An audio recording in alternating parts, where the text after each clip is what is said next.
strangely close to Daniel Jones from the Giants. Daniel, is that you? Beat the Chiefs. Show me. If the Broncos and Russell Wilson can show me that they can beat the Chiefs, then I will start believing. And the crowd up. And so are this defense, and Kansas City won't snap the ball again. The Denver Broncos have beaten the Kansas City Chiefs. Dave Montgomery on the Lions, former Bear, gonna make this his revenge game for sure. David Montgomery gets the touchdown that ices the game. No! And there's a flag. There's flag. There's flag. There's flag. There's flag. Snap. Hold. Kick. Denver wins! Denver wins! Let's go! They open. No! What happened? Oh shit. Yo, what's up, everybody? Welcome back to the Only Football Podcast. Tonight, we're talking past Super Bowls. Kyla's got this great system to judge what the past Super Bowls were, and maybe a little hint as to what this Super Bowl will be. After that, we're going to be talking Super Bowl live updates with the media. It started today. We're going to talk a little bit about what the opening game is next year for the NFL season and a couple other things that are in the NFL, some NFL news updates for all you guys. And of course, the Chives with Kyle. Let's get it.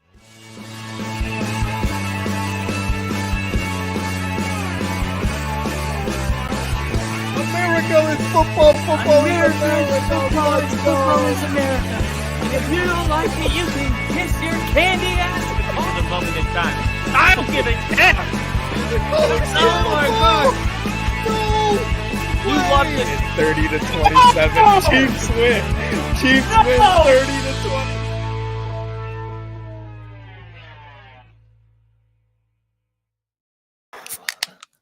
Ladies and gentlemen, welcome to the Only Football Podcast. Feels great to be back. I've missed you all dearly. This was our first weekend not streaming in at least 18 weeks. And I got to say, I feel very refreshed and excited for this episode. And how are you feeling, Rick? Honestly, come to the same way, man. Like, as much as I love football, which I love football, it kind of takes a lot out of you. A lot of people can't do what we do, Kyle. A lot of people cannot do what we do, bringing you live updates of play-by-plays, red zone, dressing up in the heat. Every playoff game. Every playoff game. Like, there's just things some people cannot do, and Kyle and I are just way too good at it. But man, I feel good. Like you said, I feel refreshed. Got a little beer, a little selfie. Getting spicy tonight. Getting spicy. Well, if you guys are new here, first off, welcome. I'm Kyle and that's Rick. We are going to be... as Rick said, we are going to be doing an in-depth analyst post on X. And I explained why this Super Bowl is unique compared to other Super Bowls that we've seen in our lifetime. And it's especially cool because this is a Super Bowl that we saw 3 years ago. So there's a little bit of this feeling like, been there, done that. I've seen the Chiefs play the 49ers in the Super Bowl, but not this Chiefs team and not this 49ers team. And even beyond that, there's some stats that back up the idea that this Super Bowl is unique and a one-of-a-kind game. And I think the best way is to get right into it and explain how I got to this point. So I basically just took all the teams from this year all the way to 2007, 2008. I took the two teams that played.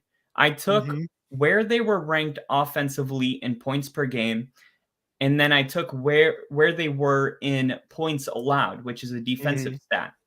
And you kind of get an idea of, this team's third, this team's sixth, but this team makes up for it on defense.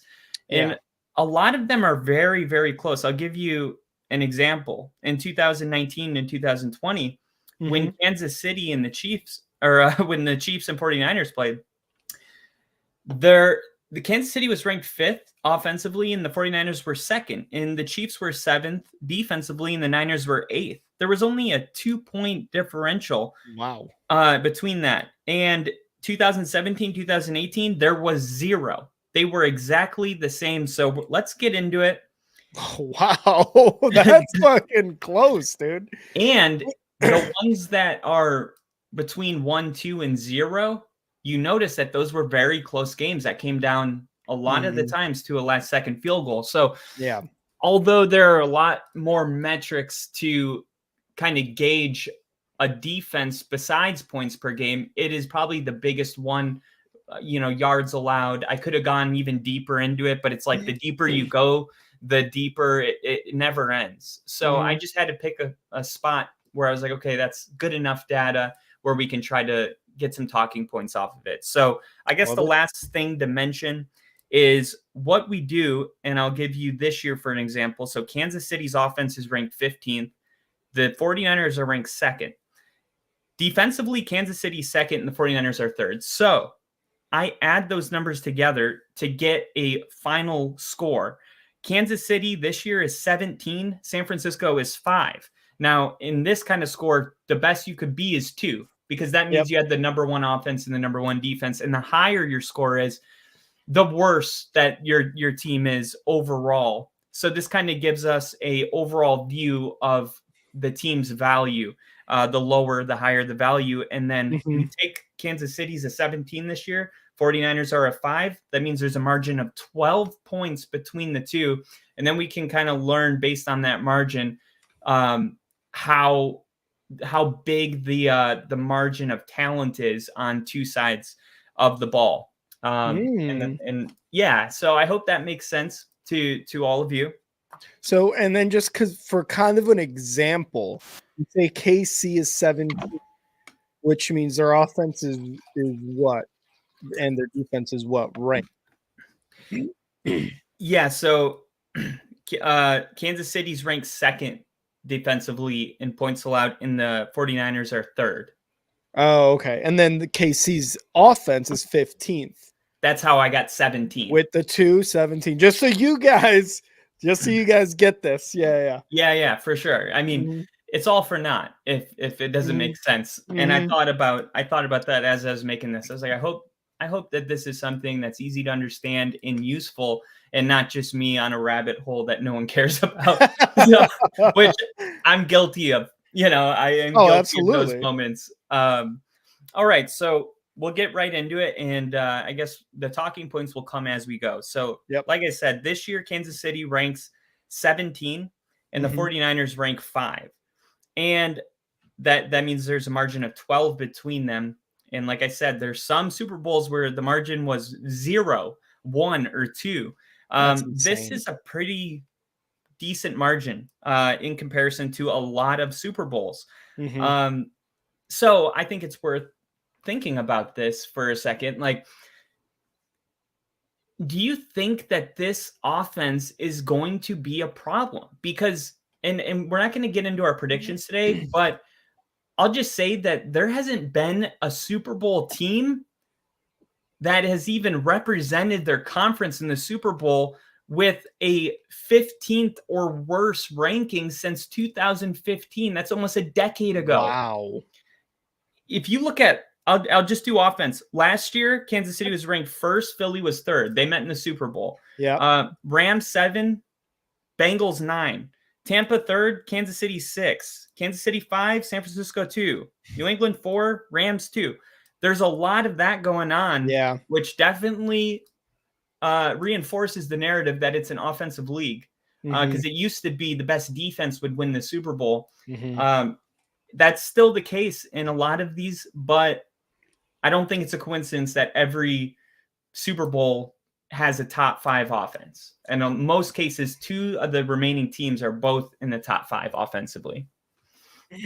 So Kansas City ranked 15th, man. And I'm looking at this game and I'm like, okay, the reason I even did this was because I wanted to find another Super Bowl where there was a team ranked 15th offensively and ranked third, or at least in the ballpark, so I could gauge how did that game go? Who did it work out for? What was the scoring like? And you know what I found out? What's that? This doesn't. There's no Super Bowl like this. There's none. You have some cases where, like I mentioned, Denver, they were 19th in scoring. I remember you saying that. Yeah. Because that's the 2015 you're talking about, right? Yeah. But Carolina was first that year. Oh my God. In points per game. I think they were almost averaging 40 points a game. Cam Newton was not a unanimous MVP, pretty damn close. Yeah. And Denver actually got the win. That was a margin of 16 favoring Carolina. So 16 is a pretty hefty margin. So let's go into some of these, and feel free to stop me if you want to point anything out.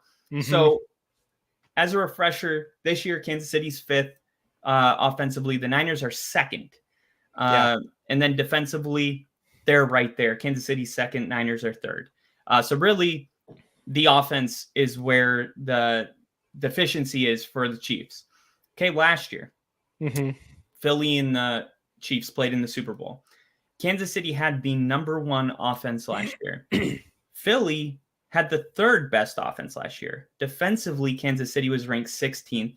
Philly was 8th, which means Philly overall had a better team with a final score of 11, while Kansas City was 17. And with that being said, because this was something last year's Super Bowl was something where we were going into it and we are like, oh, this Philly defense is going to stop Kansas City. That was one of the biggest talking points of that Super Bowl. And there was no defense anywhere to be found in that field. Yeah. So I it's just something that, like, while we're looking at today's too, like 15th overall offense, like, you wonder, right? Like, with what the Chiefs have accomplished and with what the Philadelphia defense accomplished, like, can that all also be for naught? You know what I mean? So exactly. I love like the scores you're giving, because it really kind of sheds a light to, like, when you're in the Super Bowl, when the lights are the brightest and every single person in America is watching, like, what are you going to do? You know, what's going to happen? You know, you talk about the turf and all that stuff, but yeah, the ranks, man, the ranks it's just crazy. Yeah. Or experience as well too, which is something that Kansas City has really been leaning on, being ranked 15th in offense, but that experience has really gotten them to this point. Yeah.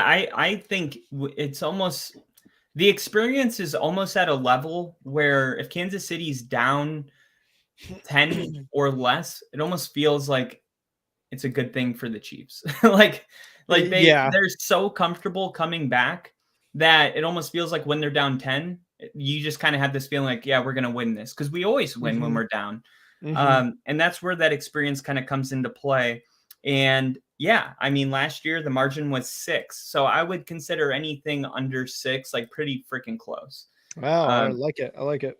You know, there was a decently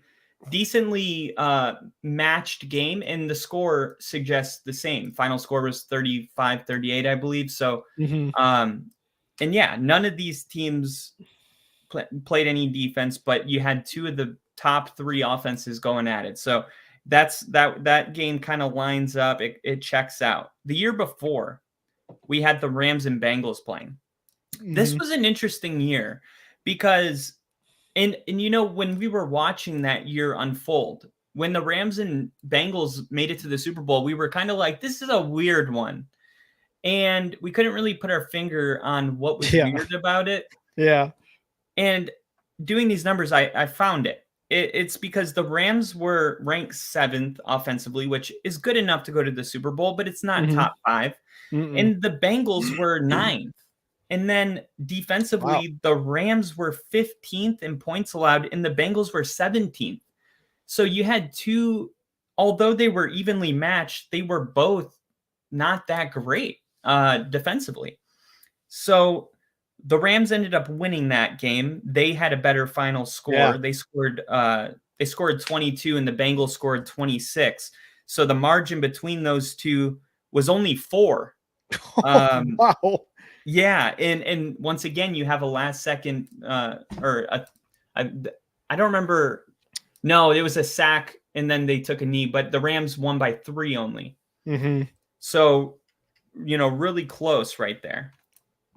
The year before that, Mr. Tom Brady, his little trip to Tampa Bay. Tampa little trip to Tampa Bay. Tampa had the 3rd best offense that year. Kansas City was ranked 6th. And then defensively, Tampa was 8th. Kansas City was 10. So really close. Tampa Bay had a final score of 11 to Kansas City 16. And Tampa would go on to win that game. So the Rams had a better score than the Bengals. They won. Tampa had a better score. They won. Last year, Philly had a better score, but the Chiefs won. And that's where that kind of X factor of experience comes in and the greatness of Mahomes.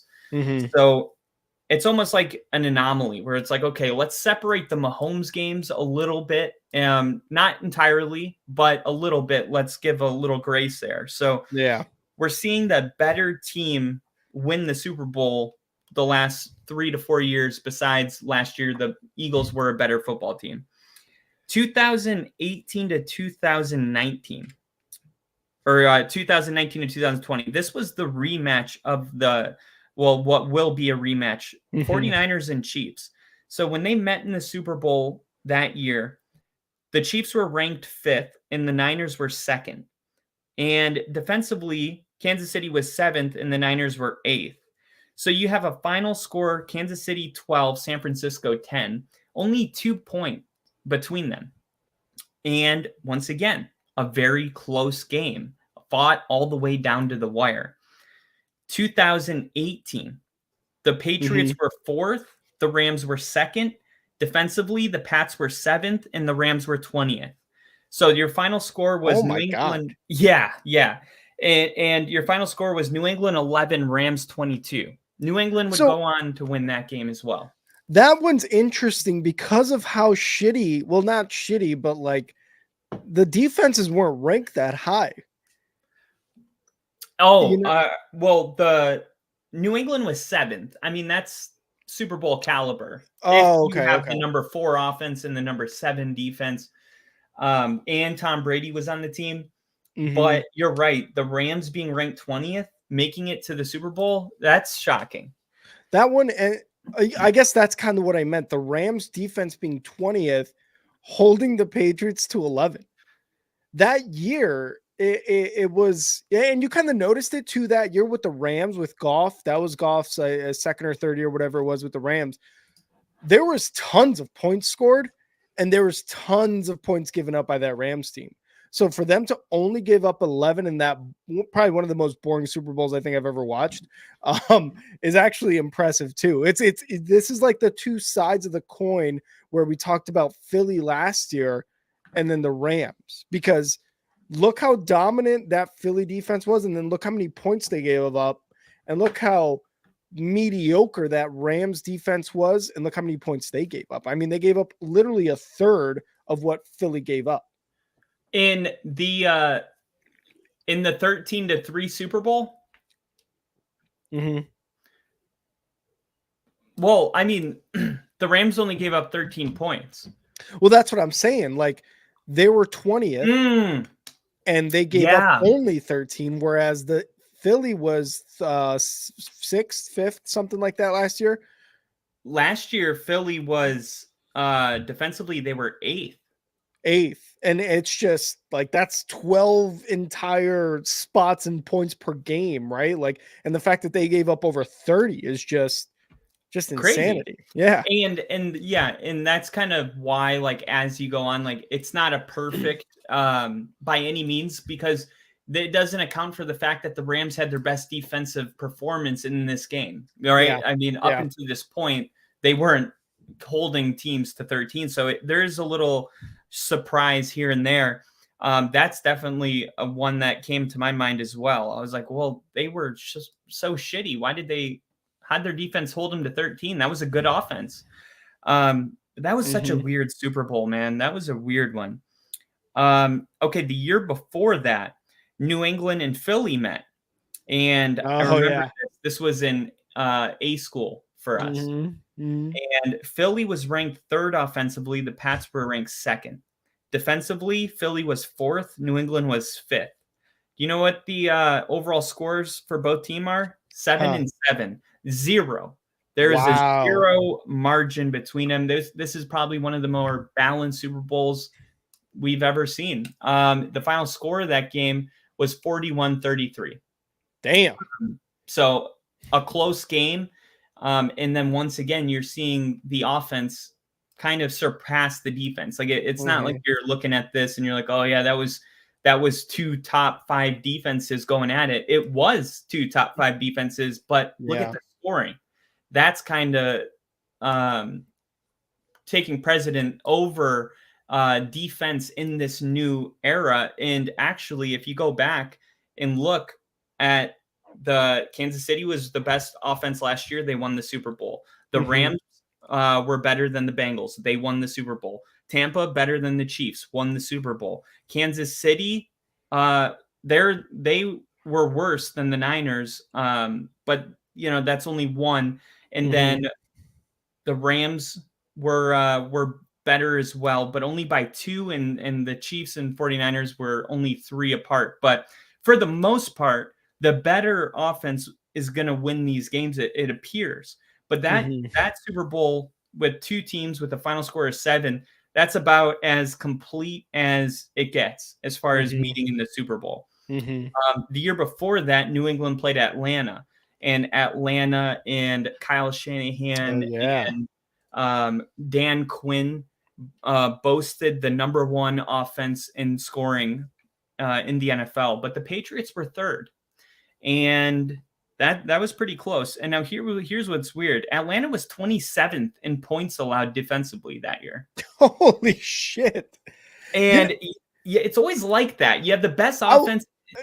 I was going to say, I wonder too, because, that's one thing that we also focus on too. And I feel like a lot of analysts also try to focus on is like, we saw what Atlanta's defense, how that crumbled. So, almost similar to what the Lions did in the NFC Championship game, right? Because this is something that I feel like a lot of analysts look into, like, what is your scoring in the 3rd quarter and the 4th quarter? And if so, overtime, maybe give or take 1 to 2 games in the season.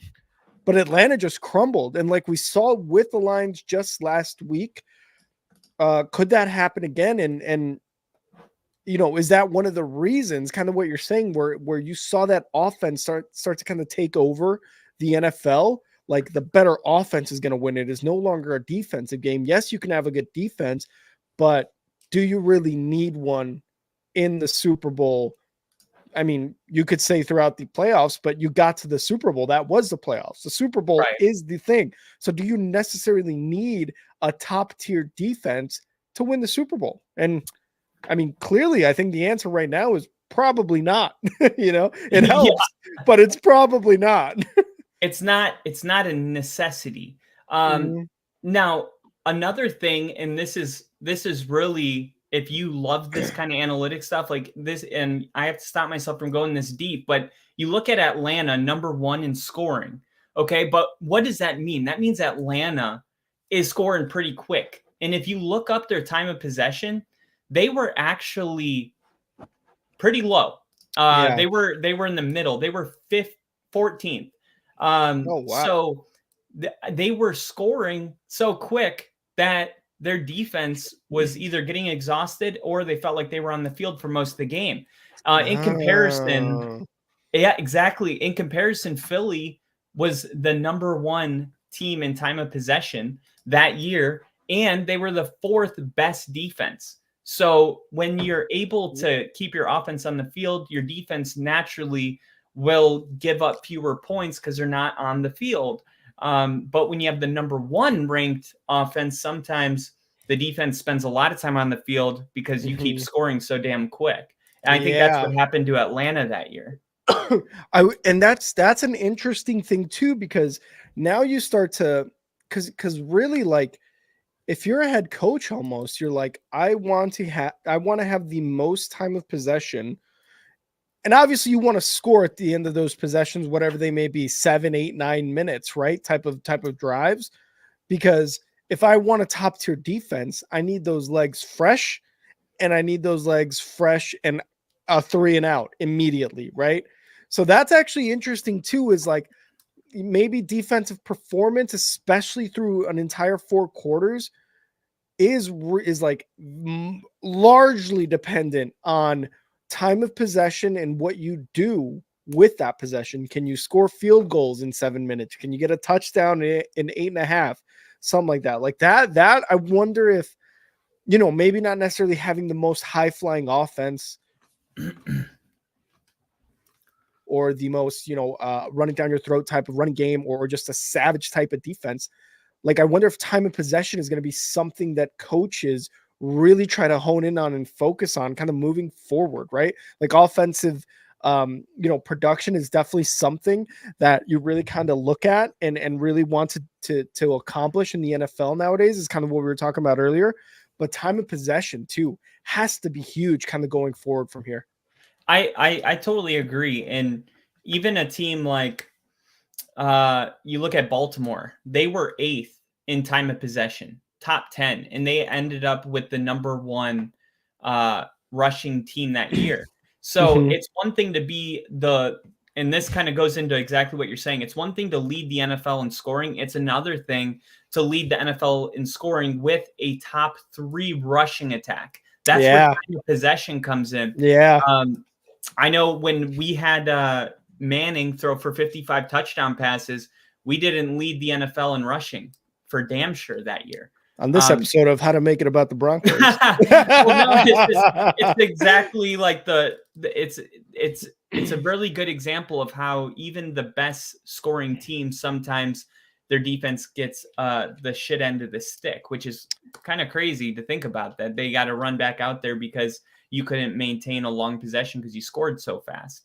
There is a healthy balance in between them. And I think John Harbaugh in Michigan, Mhm. these are the coaches that understand that. It's not about having this high flying offense, this Chip Kelly type offense. It's more about being a balanced team, or as damn close to it as you can get. Yeah, and one thing that I found interesting, that one of the points that I was going to make too, is like, you talked about the running game being a huge part of time of possession, because it's just tick, tick, tick, tick, tick, right? Like, that's what happens with a running game. Baltimore had a great running game, and is one of the things they were criticized for in the AFC Championship game.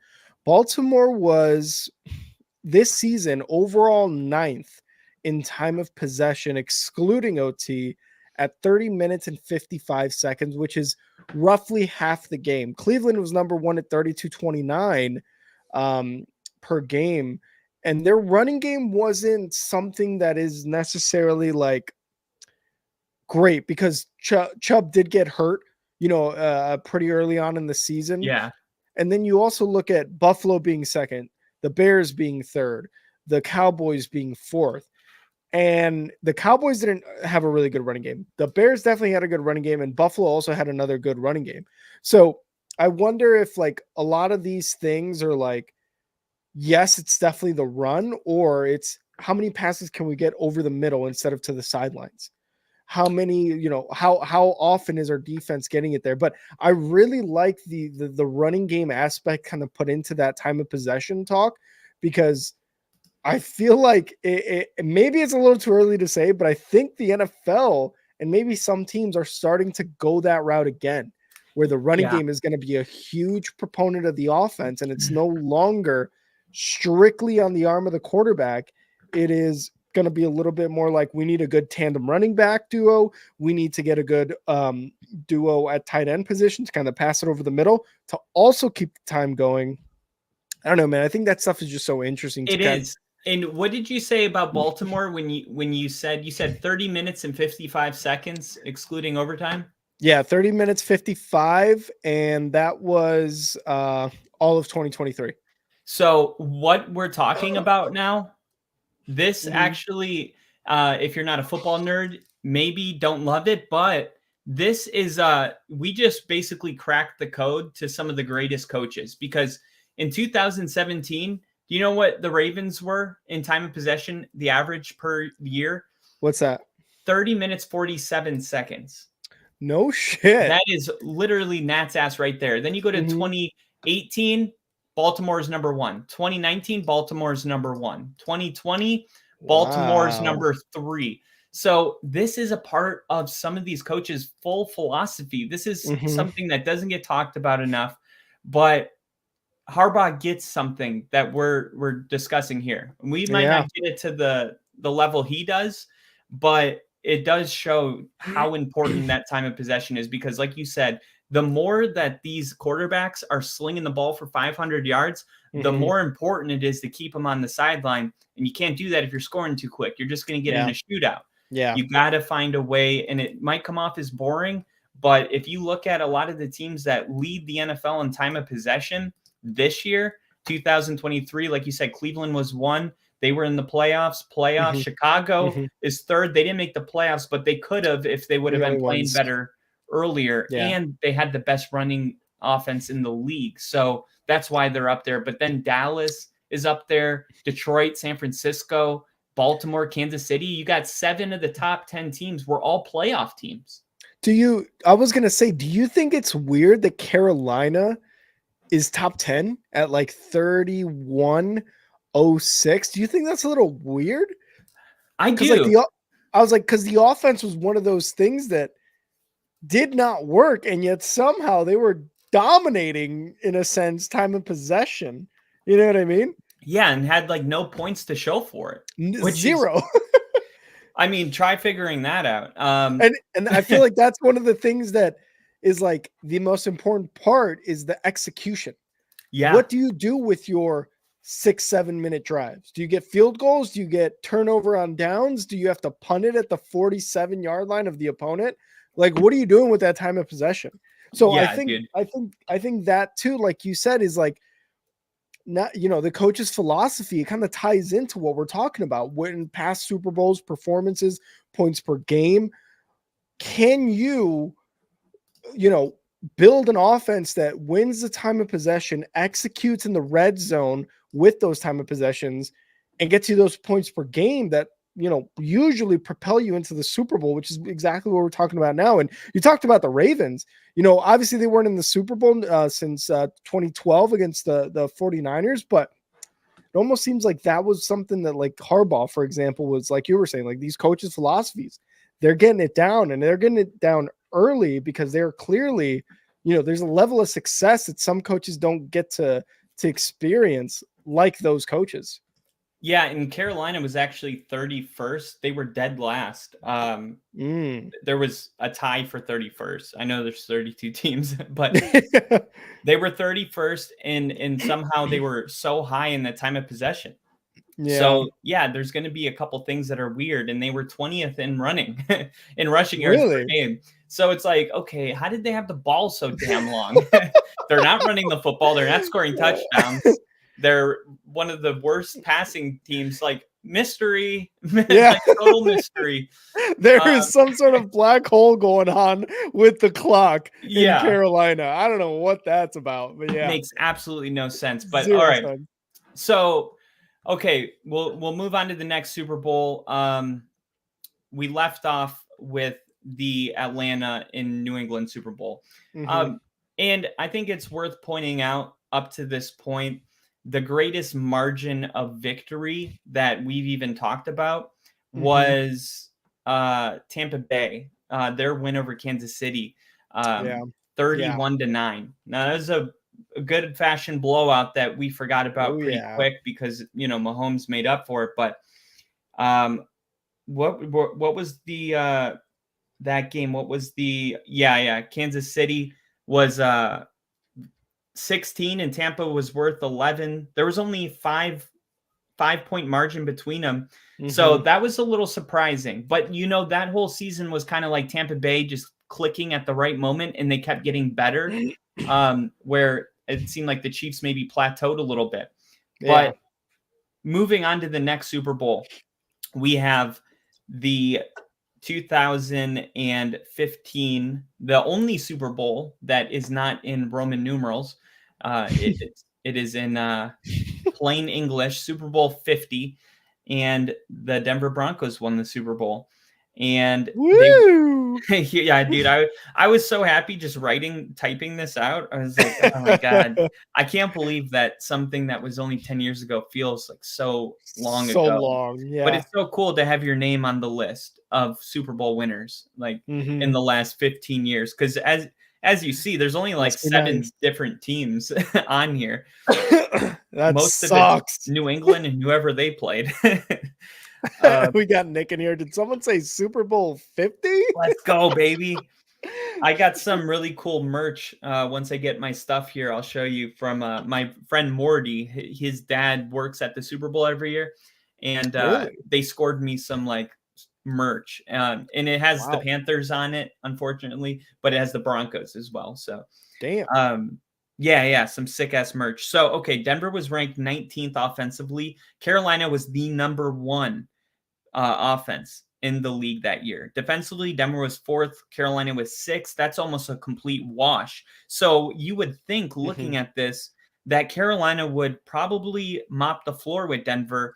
And not only that, everybody predicted the Panthers to win. Nobody was going in on Denver because a lot of those teams went in on Denver 2 years prior and Denver got blown out. They sure as hell, if Denver got blown out with the number 1 offense, they're not going to bet on Denver with the 19th ranked offense. And Denver ends up winning that game. And Denver's final score was 23. Carolina was 7. And there was a 16 point margin between them, which, you know, we just got done talking about a game with 0. We're about to talk about a game with 1. That's a pretty big separation. But yet the team that was on the losing side of that margin won the football game. And this is kind of where the anomalies come in.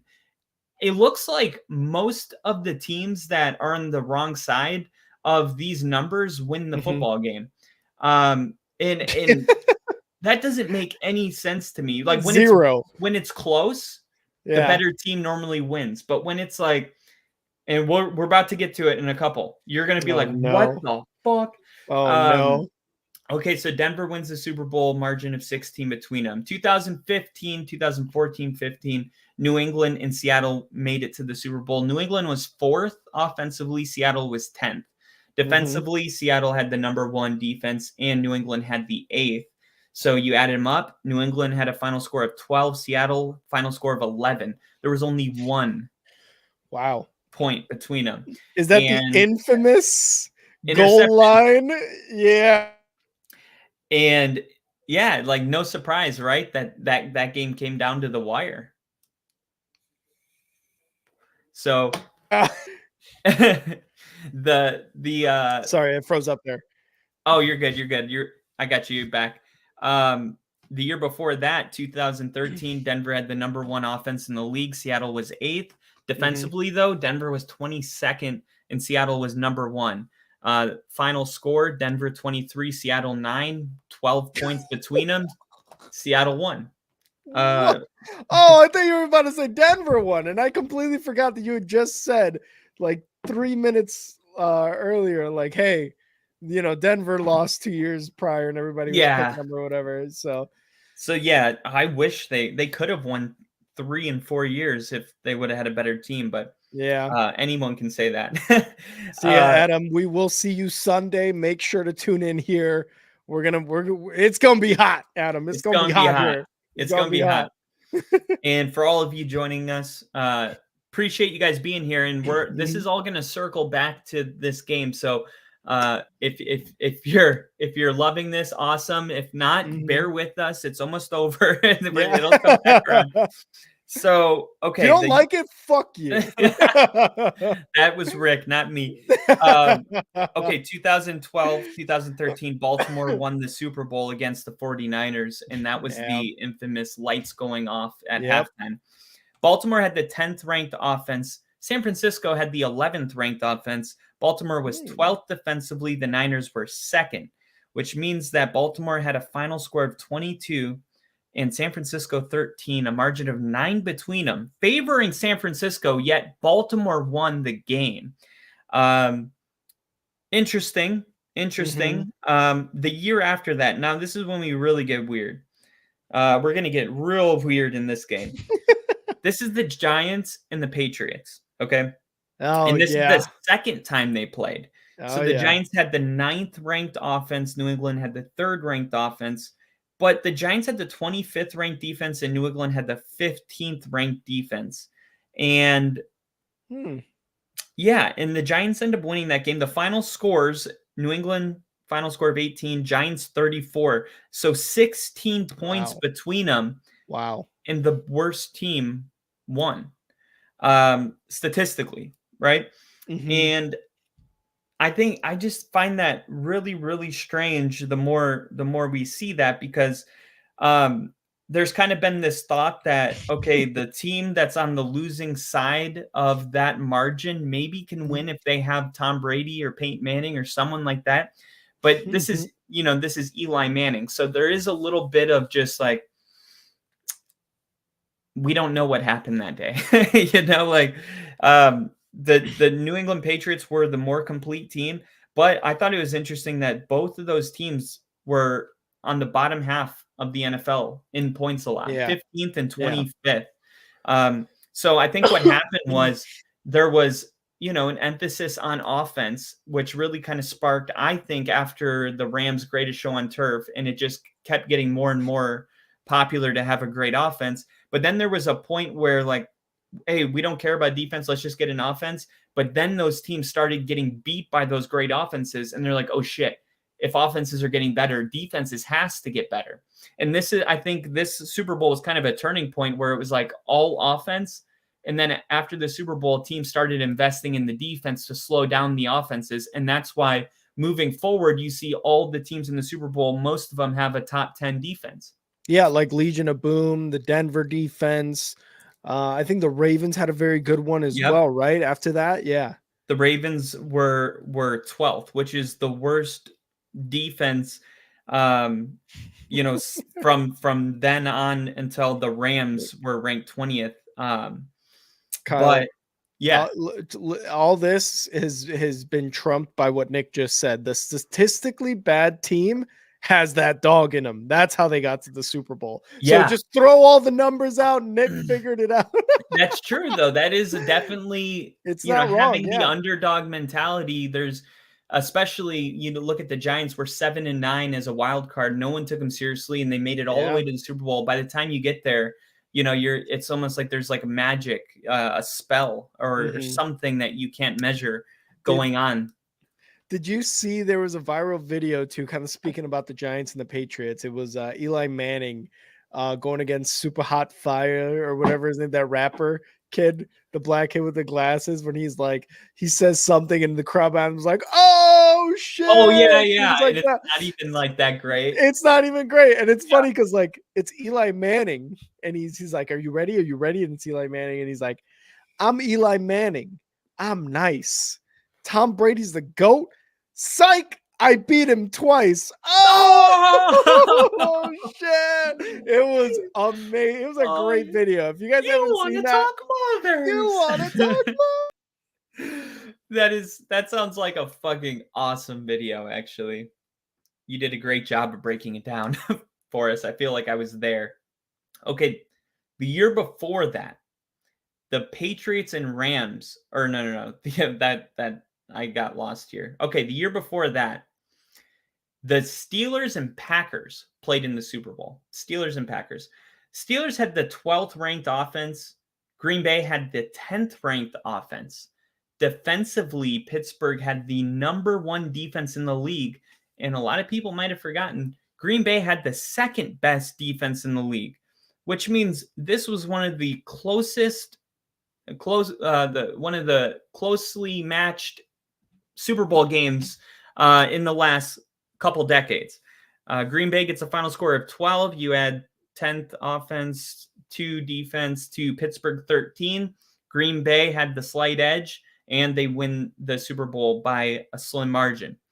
The year before that, you got the New Orleans Saints playing the Colts.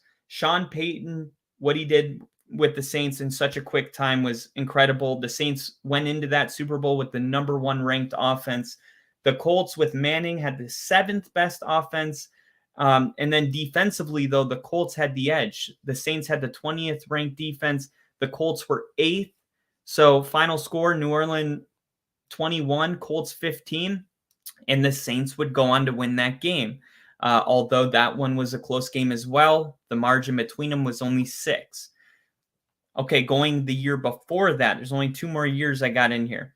The year before that, Pittsburgh was the 20th ranked offense, which out of all of the Super Bowls I've listed up to this point, no team has made it to the Super Bowl with a 20th or worse overall offense.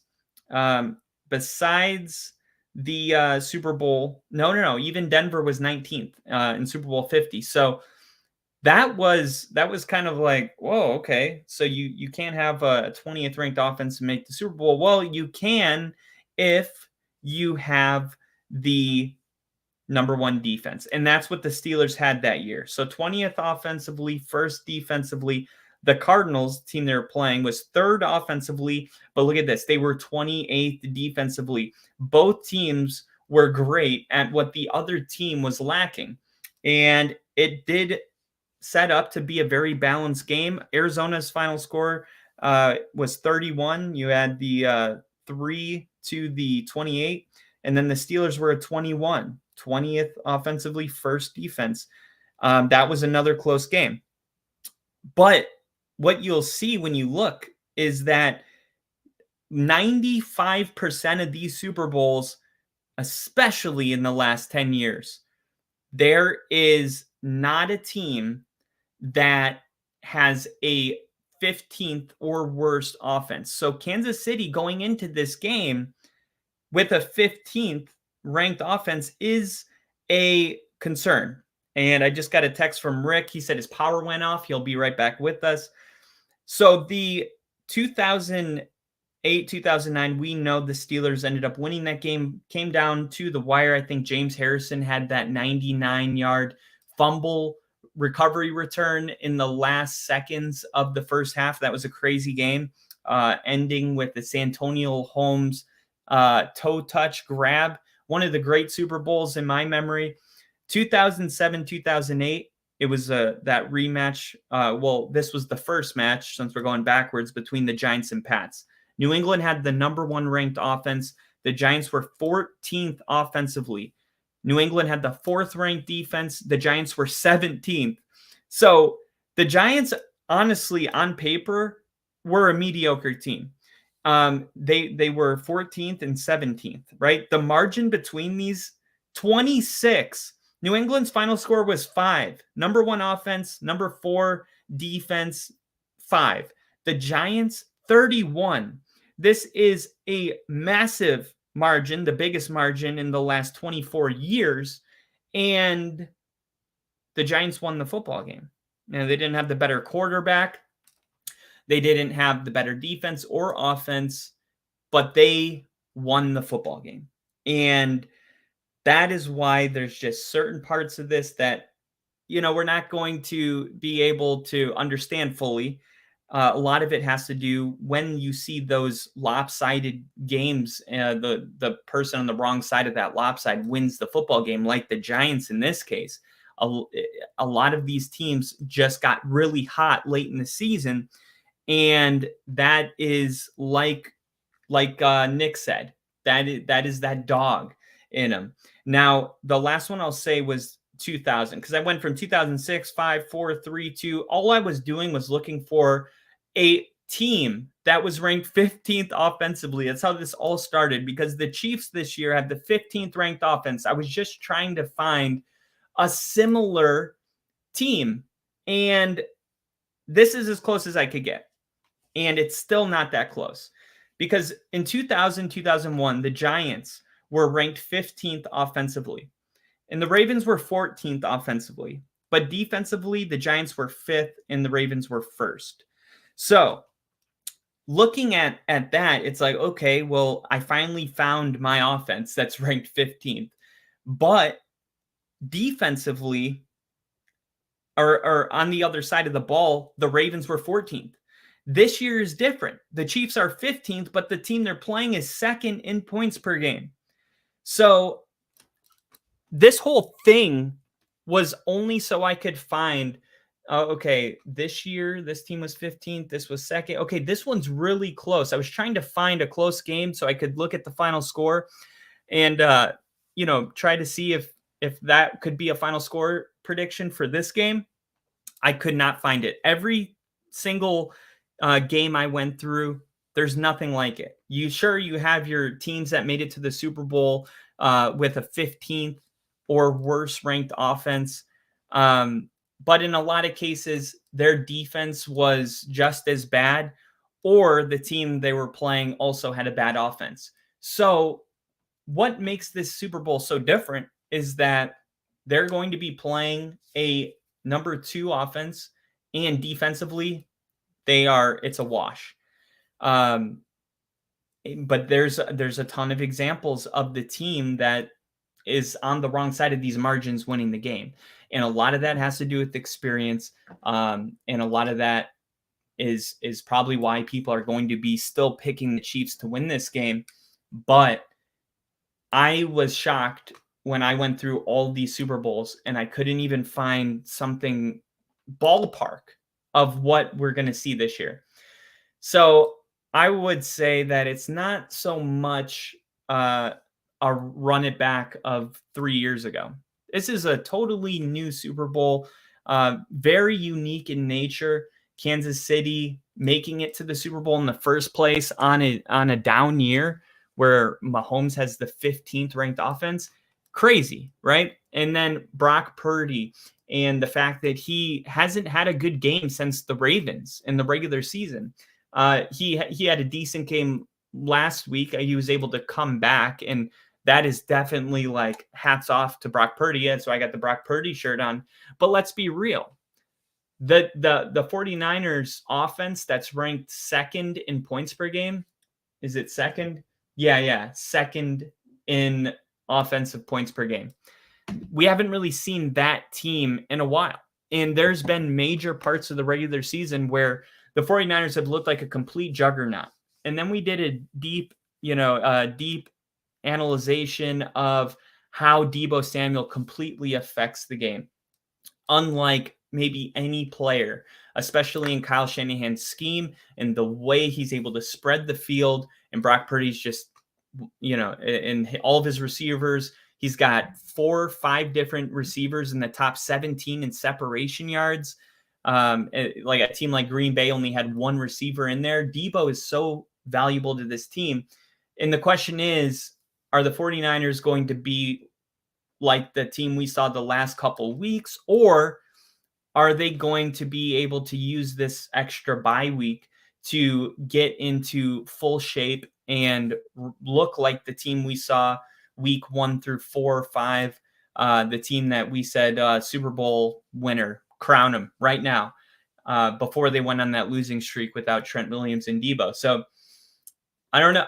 We're not doing our predictions, but I just wanted to make sure that we at least shared with everybody that this Super Bowl is unique because of the matchups, and we haven't really seen anything quite like it. So I'm super pumped about it. Rick said, hope y'all like the Super Bowl background. Rick is trying to get that internet back up. We got some comments here. Let's hit these comments. Rick, I hate my Wi-Fi. And then Bill said, that Colts loss sucked. I was rooting for Peyton because he's family. You're related to Peyton? Oh, Eli Manning. Okay. Yeah, I almost got so excited for a second. Sorry, everyone. Going to try and get it fixed soon. And yeah, man, I know where Rick lives, and I can attest 100% that it is completely out of his control, but hopefully he does come back. 17-14, speak it into existence, Strahan. Did Strahan call that final score before the game started? Because I know Nick Bosa spoke into existence that he was going to come back. he was talking to Brock Purdy, and he said, what did he say? He said, it's going to be weird. Or he's like, I was just saying at the end of the game, we're going to say they had us at halftime. And Brock Purdy looked absolutely terrified. I actually posted it, I think, on my I think it was my Twitter or maybe the YouTube page, but it got 12,000 views. And it was a lot of people saying Brock looks scared. And then some people were like, no, he didn't look scared. He looked confident. I think Brock looks scared personally. As a Brock fan, I think he was like, fuck, I am going to lose this game. But he didn't play like shit in the second half. So you got to give him that. But I say all that to say that there's a video of Kittle talking to Brock Purdy, and he's trying to like pump him up. And he's like, dude, you're the guy. Like you got to, rise to the occasion. This is your team. And we need you. You can't just be passive on the sideline looking defeated. We're down. And in a really important game, we need you to kind of shake that shit off and remember who you are and go out there and win this game for us. And I guess the whole discussion was what was Brock's body language while Kittle was having that moment. Nick said, truly, that dog in them moment for the Giants. Yeah, absolutely. Mr. Animal said I had to turn the settings down because I have a potato computer, but it looks good. That's awesome. That is awesome. Love the potato computers. It was a clip. Not sure when he said it, but it was during the game. Oh, cool. I'm going to check that out. And let's try to ignore this other comment. How do I get rid of it? And yeah, don't mind the bot in the chat. It won't even, for some reason, it won't even let me delete it. Nick said, if Brock can survive that Lions game, he has the mental stamina to play in the Super Bowl. I agree. I think, there's a verse that Russell Wilson always says where he's like, count it pure joy when you go through trials and tribulations, because it is the perseverance that builds character. It's really good, but it's true. And, hard times really do. You find out what somebody's made of. And I think what we learned about Brock in the last couple of weeks is that he's made up of the right stuff. Maybe Cam Newton doesn't believe it, but I do. And 1 second, guys, I got a D for the P because I drank too much water after the gym, but I will literally only be 20 seconds.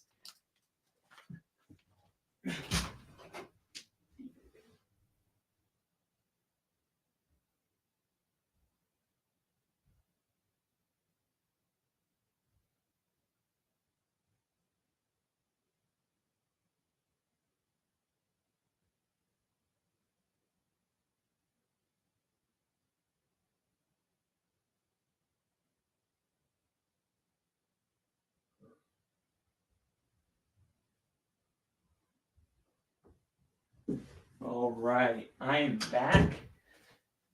And better than ever. Sorry about that. Thank you, guys. Got everybody in here still. Mr. Animal said, how's Russ doing for you? Drew Lock was still worth it for the Hawks. Maybe. We will see. But yeah, that was our little Super Bowl segment. I'll give you the final scores. Kansas City last year, 38-35. Then we had Rams 23-20 over the Bengals. Tampa Bay 31-9 over the Chiefs. 31-20 Chiefs over Niners. 13-3 Pats over Rams. 41-33 Eagles over Pats. 34-28 final OT. First and only overtime Super Bowl. Pats over Falcons. 24-10. Broncos over Panthers. 28-24. Pats over Seahawks. 43-8. Seattle over Broncos. Baltimore 34, San Francisco 31, Giants, Bill 21, Patriots 17. Don't worry, we'll hit the Giants again in a second. Green Bay 31, Pats 25, Saints 31, Colts 17, Steelers 27, Cardinals 23, Giants 17, Pats 14, Colts up. Plug your ears, Rick. Colts 29, Chicago 17, Steelers 21, Seattle 10, Pats 24, Eagles 21, Pats 32, Carolina 29, Tampa Bay 41, Oakland 21. Love to see it. New England 20, St. Louis 17, and the last one, Baltimore 34, Giants 7. So it's not too bad, Bill. I mean, we got blown out worse than that. So but a loss is a loss. But when I look at all these scores, I see that the Super Bowl has been pretty evenly matched. I mean, you have that Tampa Bay Chiefs game, but you look at the last 2 years. I mean, both Super Bowls were decided by a margin of 3 points, and then before that Super Bowl, the margin was 10 points and 11. Let's see, 8,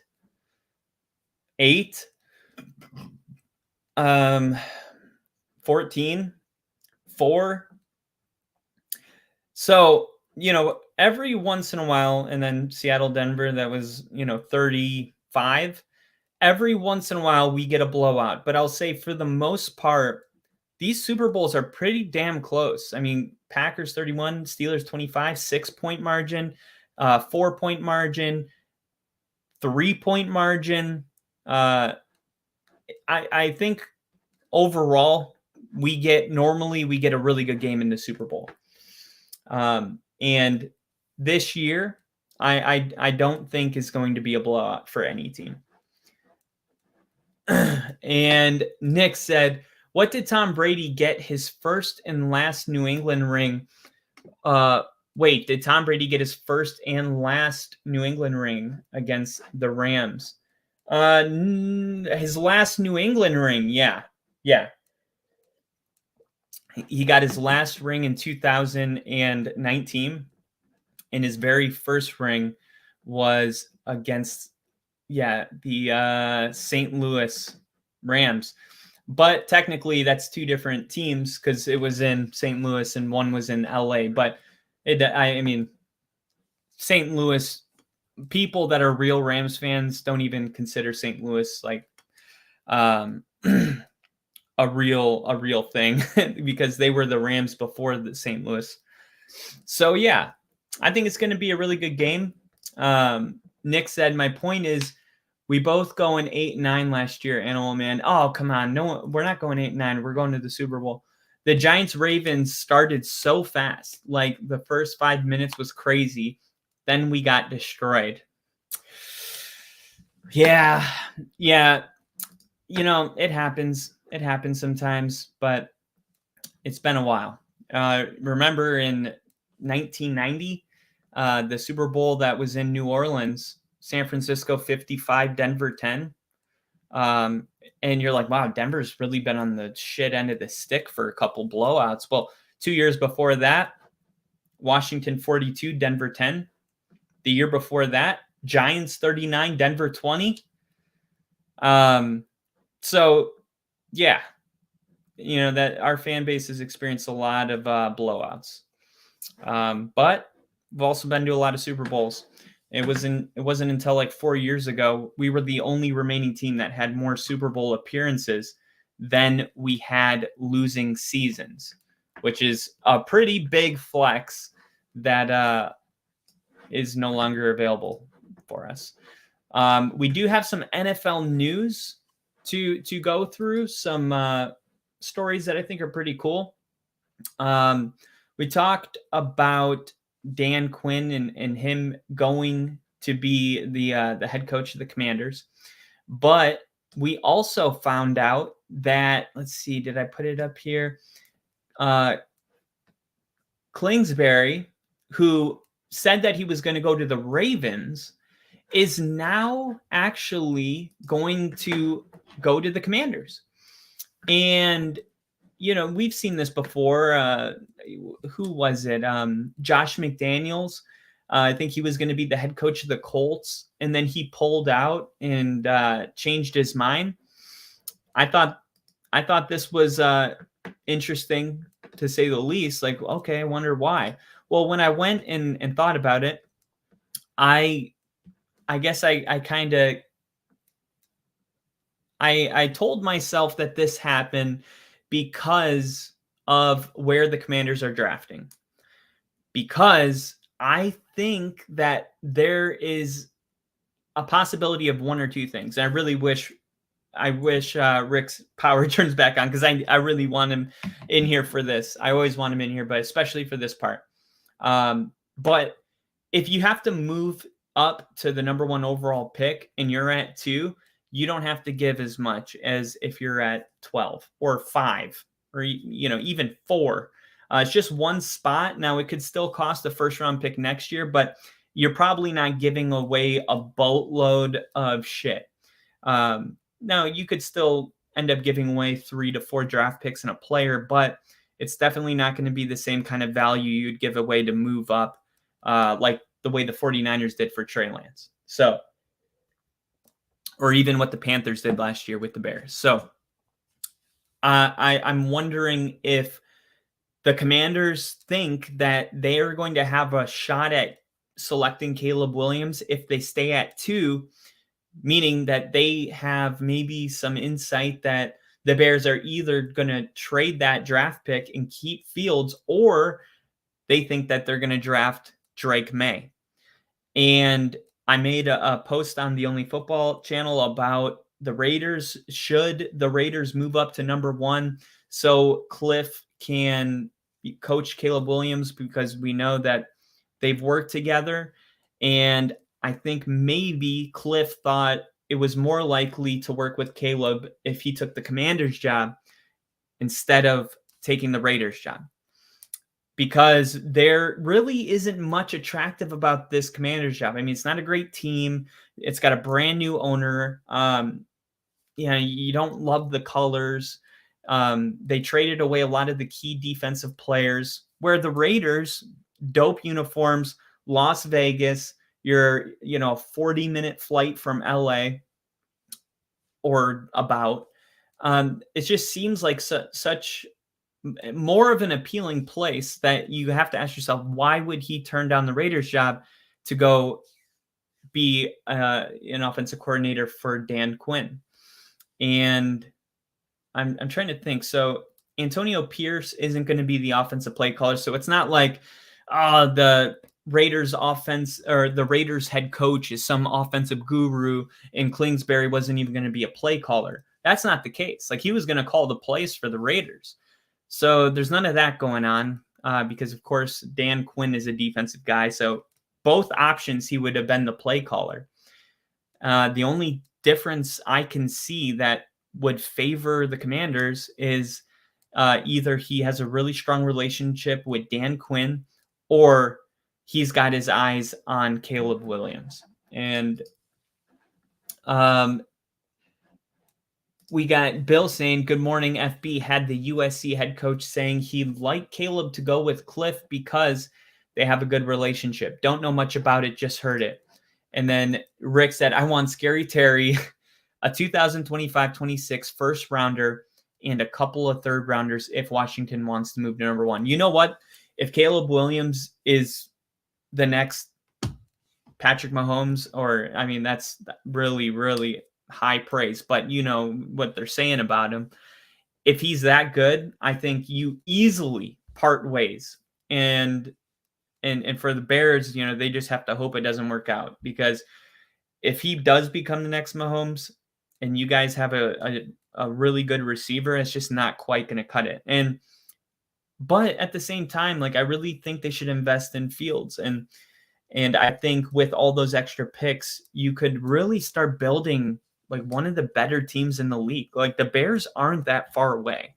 They're about 5 to 7. Like, we nailed that draft pick away from being maybe a deep playoff team.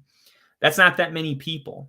So I like the Bears situation right now, but a lot of decisions to be made in the next couple months that will determine which direction the Bears end up going.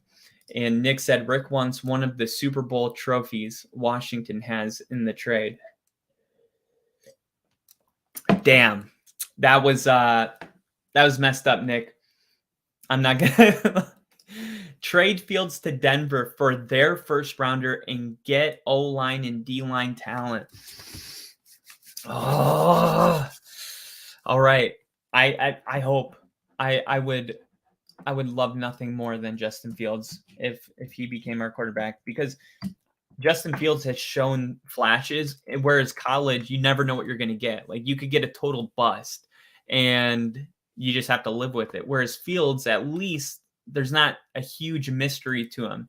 And I like Sean Payton's odds of tapping into him even more than maybe what they were able to get out of him with, offensive coordinators that aren't even there anymore. So let's see if there is any. Okay, here it is. Former Cardinals head coach Cliff Kingsbury hired as Commanders 7 hours ago. So Cliff is our new offensive coordinator. The Commanders posted on their official X page, which they also noted that he's an experienced play caller. What's going on? Wait, what's going on with what's his freaking name? I'm drawing a blank right now. The offensive coordinator last year for the Commanders, he was with the Chiefs, and then he did Eric Bieniemy. What's happening to Eric Bieniemy? I haven't heard any stories about Eric Bieniemy. Ladies and gentlemen, the one and the only, the epitome of Chicago, last name Balls, first name Huge. We have Rick back in here. What happened to Eric Bieniemy? Great question, Kyle, because I did just read an article today that it was quite a bit awkward. What's going on with Bieniemy? Because like you were just talking about Kingsbury going to the Commanders, and Dan Quinn said, look, Eric Bieniemy not going to work with us. I respect the hell out of him, but we're going with Cliff. Clearly, right? That's exactly what's going on. He went from the Raiders. He was going to take the Raiders job. Dan Quinn came in, swooped him up, said, hey, we got a much better organization here. Possibly. But that's what was said about Bieniemy. He's out. Dan Quinn said he's not here to work with us. We're not going to work together, but I respect him. So a little weird, but I mean, I respect him, but not enough to hire him. Not enough to hire him. Exactly. A little weird, but at least you have some clarity on what's going on with Bieniemy, and kind of like Bill saying Eric is out. And Nick, does he go back to KC? That's one of the things that is in the works right now. That's one of the things that is being talked about, him possibly going back to Kansas City. Back for him. Which exactly, because it's like he went to Washington, got dealt a really shitty hand, and made the most of it. You saw what Howell was doing, 300 plus yards and stuff like that. So he was actually doing, not bad. He had some talent there. I mean, Howell's the quarterback, so how much can you really do with him?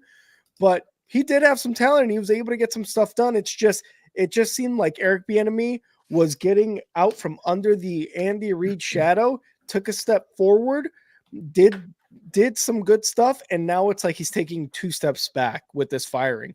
Yeah, and I think he did such a good job. When you look at the talent he was working with, nobody was really given what's his freaking Rivera?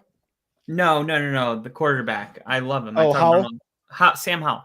Mm-hmm. Nobody gave Sam Howell a real shot. And when you really sit down and watch a Commanders game, Eric Bieniemy is such a good play caller. Week 3, they went in at halftime. They were down 28-3, something like that. It was a total blowout. This was in Denver, and it was his play calling. He made halftime adjustments, and he was cooking. Yeah. That offense was cooking the whole second half, and it was not because it wasn't because he was doing the same shit he was doing in the first half. He showed like what he is all about in that moment. Watching that in person, it was like you hate it because it's happening to your team, but you also respect the hell out of it because you're like, wow, that is what a good coach that is what a great coach does. Not only makes adjustments, but his players buy into it. And I just think the natural progression for him was at least to remain an offensive coordinator. You're talking about him going back. I don't think he can go back because sometimes you feel like if you go back, you're regressing, even though it might not be true. You feel that way a little bit.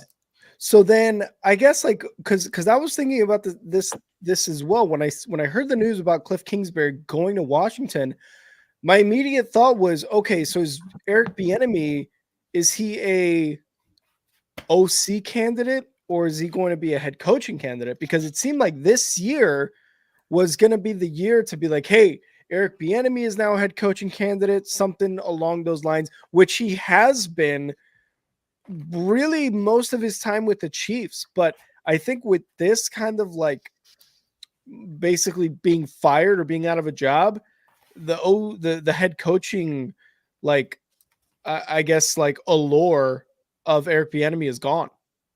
I think it's out the window. It's kind of happened to a lot of people. It's happening to Mike Vrabel. It's happening to Bill Belichick. So I think what you might possibly see is a lot of these coaches kind of taking a year off, and then teams that are going to, because there's going to be firings next year. Who's it going to be? Is it going to be Raheem Morris? Is it going to be one of the new coaches? Is it going to be, I mean, how much longer does the Vikings head coach, O'Connell? Yeah. O'Connell. How long does he have? I mean, yeah. And they might form a group and be a powerhouse team. Because when they hired Sean Payton, he was already thinking like, I'm going to interview Rex Ryan, Vance Joseph, who was a head coach prior. He was our head coach, actually. And Joe Lombardi, who just comes from a legacy of winning. And they form kind of this like, okay, it's us against the world. We're the old people nobody wanted group. Yeah, the Expendables, if you will. Yeah, and if the right team, is in, that's the thing. Like nobody wants to have a down season, but whoever does next year is probably going to benefit massively in the off season, because I don't think ever in my lifetime there's been this many coaches of this quality that are just free agents, and they're probably not going to have a job. It's crazy. Yeah, it's very interesting. And the fact that, like, again, we talked about Vrabel, we talked about Belichick, like these were guys that you really wanted to go after, that, if the Bears did have their vacancy at some point in, these past few weeks, I was like, you got to go after one of these fucking guys. You have to. Unfortunately, that's not the case, right? But it's crazy that these guys kind of taking a year off, maybe being some sort of analysts for NFL, whatever it is, like, they are going to be ready for whatever team wants them next season. Like you said, who's next on the chopping block? Are these new coaches just going to have the one season to prove themselves? Are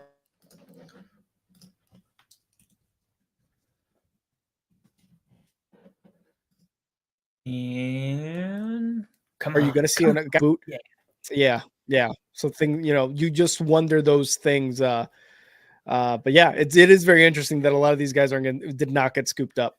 Jim Harbaugh, he still has to hire an offensive coordinator, right? I mean, I was seeing that too. Wouldn't Eric Bieniemy with freaking Justin Herbert be an amazing? Okay, so Jim Harbaugh expected to reunite with Greg Roman on Chargers coaching staff. Greg Roman? Yeah, he's a close friend. Who is that?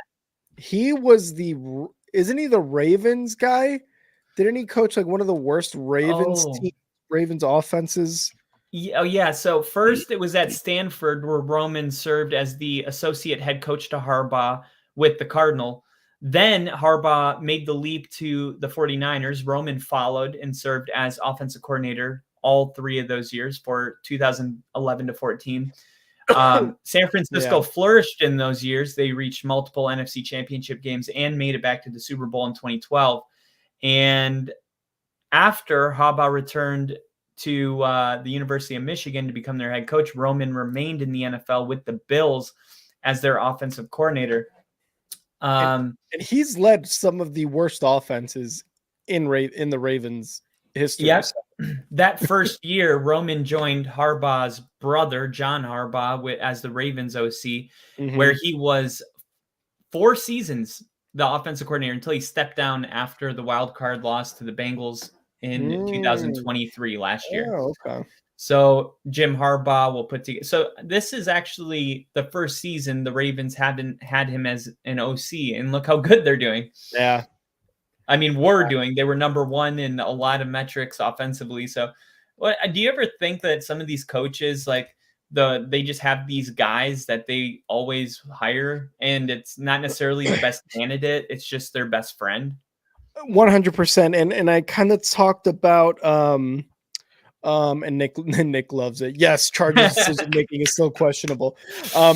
One of the things I've talked about, and I actually really praised Grossi on this, was when he went into a deep dive into why the Bears suck so bad, and because of decisions that they've made. Because, for example, the McCaskies, all these football owners, they rub elbows. They're very like in tune with each other. They hang out at the same parties. They know all the same people. They blow each other. They blow each other. They do cocaine off each other's tits. Like it's just a lot of the good old boys club type of thing, you know? Hey, what do you think about this guy? Yeah, I would hire him. I think he's going to be the next best year. All right, just because of that, I'm going to hire him. You know what I mean? Like, right. Like that's what's happening. And I think Jim Harbaugh, unfortunately, is kind of falling into that same sort of bad. What's the word I'm looking for? He's just falling into like bad habits of doing that. And you really shouldn't, because similar to what a lot of coaches did when they hired Sean McVay, Shanahan, McDaniel, all these younger guys, it's like, okay, yes, they have been coaches for a while, but I'm not going to go and hire a Greg Roman now. I'm not going to go hire a Parcells. I'm not going to go hire this. I'm not going to, kind of the same way Belichick got hired. Bill Parcells was right there. And then Kraft, like you said, right, got Bill Belichick. And that's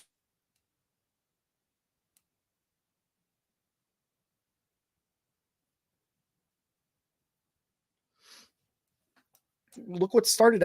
Sorry, they should really take a page out of, kind of looking at what's the last 6-7 years in terms of head coaches and offensive coaches and things like how that is kind of evolved, and go that route. I mean, yes, are you gonna swing and miss? Sure, but at least you're taking a fucking shot on something that isn't played out, something that's a little newer, something that's a little fresher, something that may be better for your team in the long run. Because look what's going on with some of these head coaches who have gone to the Super Bowl, are winning Super Bowls, have consistently been to Super Bowls, right? Andy Reid really being one of the exceptions. Andy Reid's been in the league for like 25, 30 years almost. So I just think like that is 100% true. It's that, hey, I know this guy. What do you think about this guy? Oh, I know that guy. He's good. You should take him for your OC. You should take him for the and yeah, sometimes which like the situation that Greg Roman and Jim Harbaugh were in, doing a great impersonation of Greg Roman offense, not showing up. Yeah. But I just, it really is probably one of those things like, yeah, he's my boy. And I know that we can kind of create a really good team with my boy. So can I ask you a really difficult question then? Yes. This is going to be this is going to be a subject. But I think it's a very good place to discuss it, because we're talking about hiring your best friends. Okay. Mm-hmm. And like Bill said, it's not what you know, it's who you know. And you said they're buddies, they're rubbing shoulders with each other. Mm-hmm. Right. So I think it's safe to say that the only reason somebody should be hired is because you believe that they're the best candidate to do that job. Now, on the other side of it, where they had to and by the way, I'm for the Rooney Rule, and I want to be very clear about this. Mhm. When they bring up like, okay, you have to hire diverse cultures and things like that, there's a part of me that is like very balanced in this, where I go, you know what, like it's sad that we even have to do that, but at the same time, you can't leave people to do the right thing on their own because they've proven Yeah. that they won't. So you Yep. have to, so it's like, where do you put that? Like, okay, we're going to put a rule here that is like hopefully going to make it so people can't just go out of their way to not do the right thing and give somebody a chance. But Mhm. at the same time, you don't want to hire somebody because they're black. That's just not Yeah. something that you want to feel like you're doing. Like, oh, Yeah. okay, we got this guy, and we checked a box. Like, there's like got to be a middle ground, but I just don't know what the answer is to that problem. Yeah, that with the Rooney Rule, like you said, like I support that, but again, I also believe like you don't necessarily have to hire someone because of the color of their skin, where they come from, what their background is. It just seems to be that a lot of these coaches, kind of like what you said, you leave them up to their own devices and they continuously make the wrong decisions and not give any chances to people outside of the club. Kind of like what Bill said, a who kind of hiring circle. Right. Anyone outside that circle is not going to get a shot. And with the Rooney Rule and with certain other rules, you kind of get that shot to kind of prove yourself. And it sucks to say, but it's like, hey, he fucking proved it that, these certain type of people or these certain type of diverse circles or a type of diversity that you have in your club is working. And it's like, well, no shit. You got Greg Romans over here getting job after job after job, and he sucks every single time. It seems like 1 out of every 4 years he has a job. It's ridiculously bad. You know what I mean? So Yeah.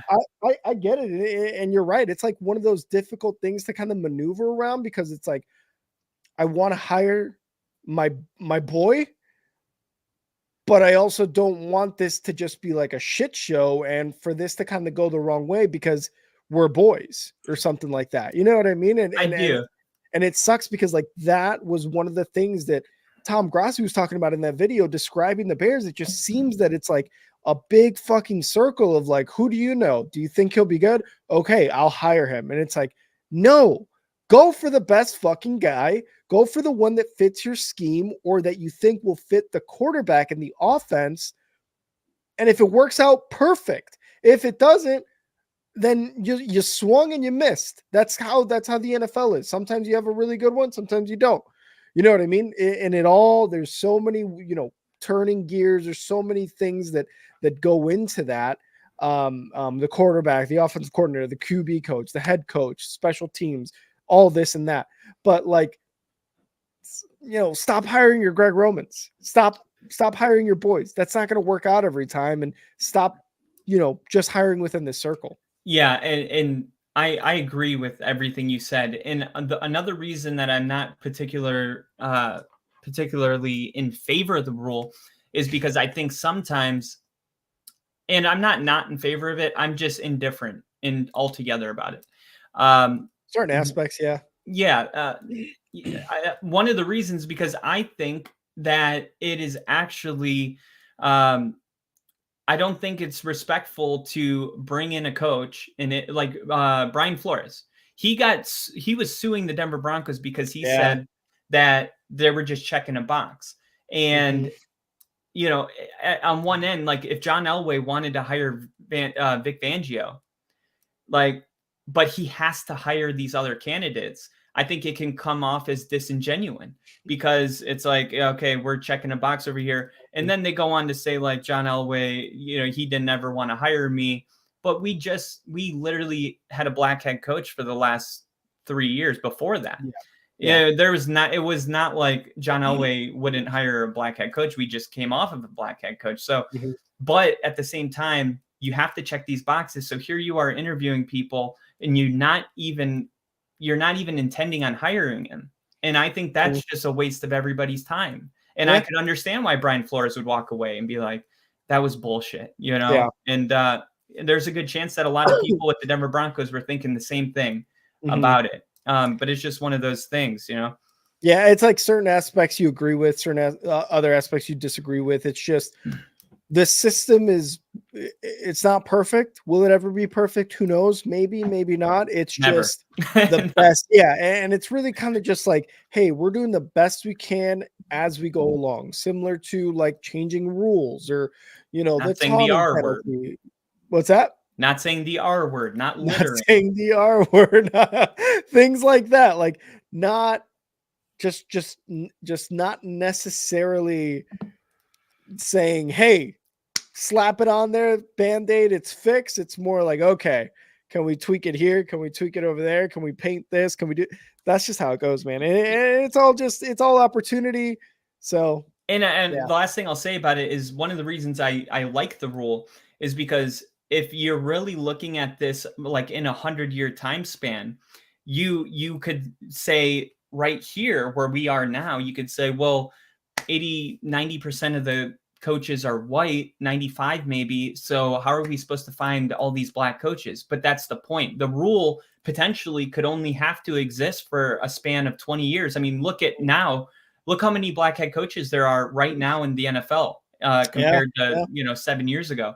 Yeah. So essentially, you could get to a point where the rule is no longer even a thing because it's balanced out. So it's like, hey, we're going to have to force the issue for about 10 to 20 years.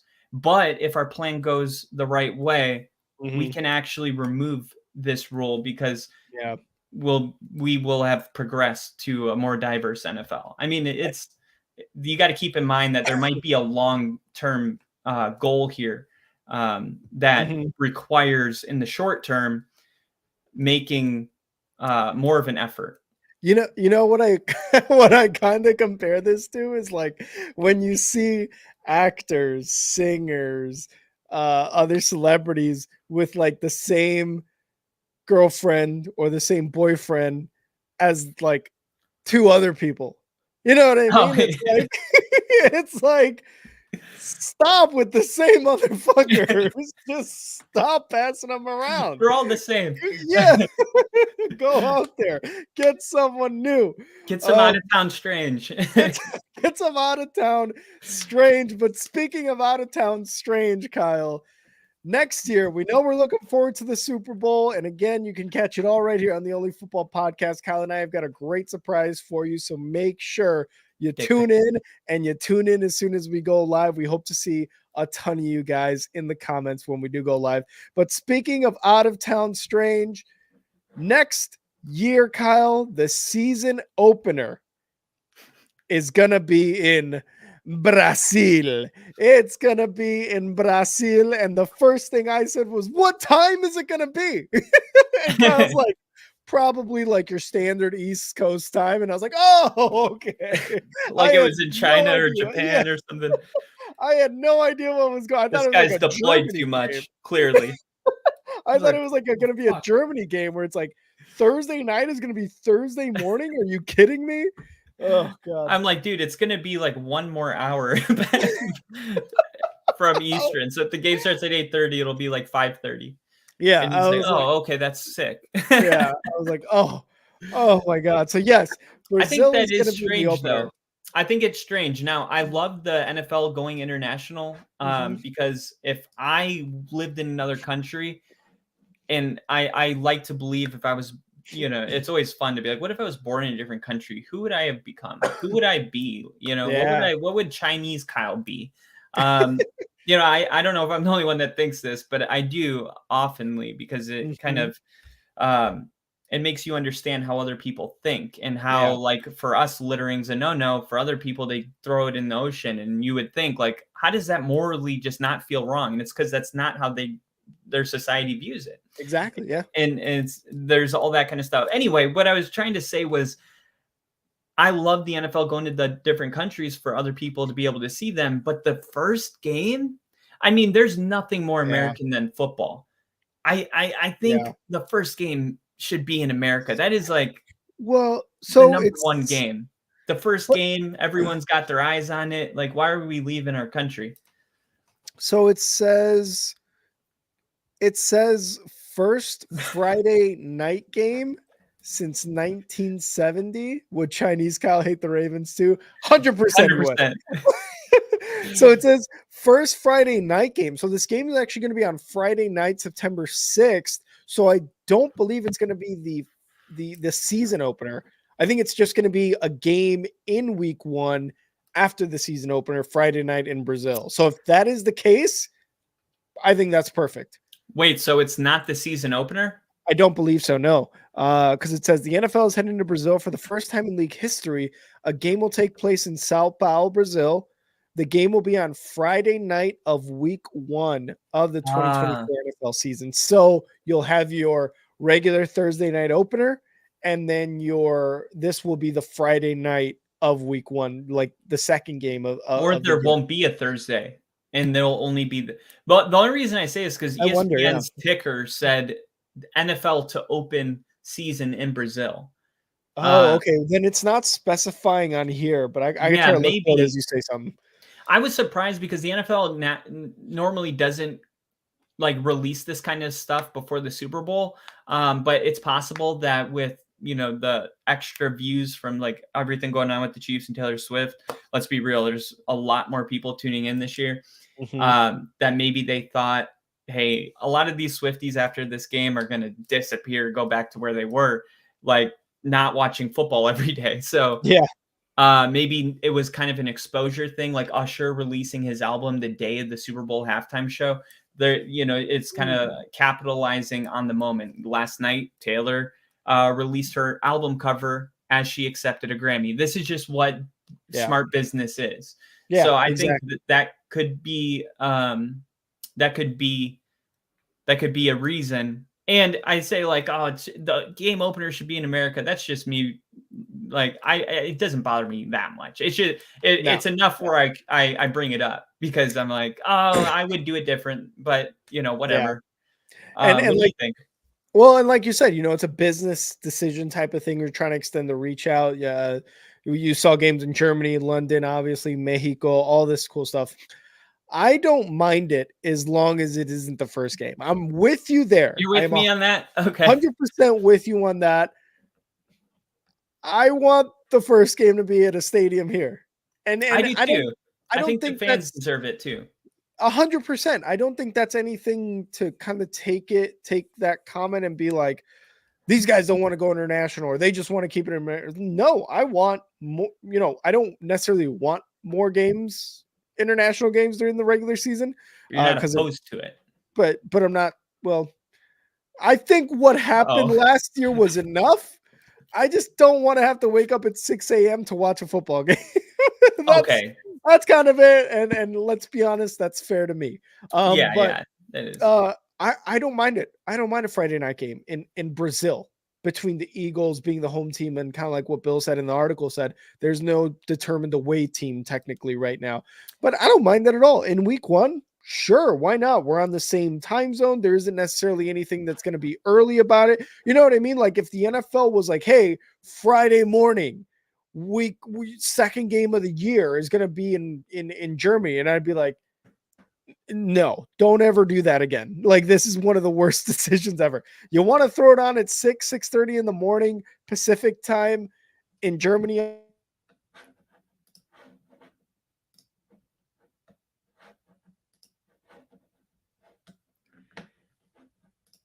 On a Sunday?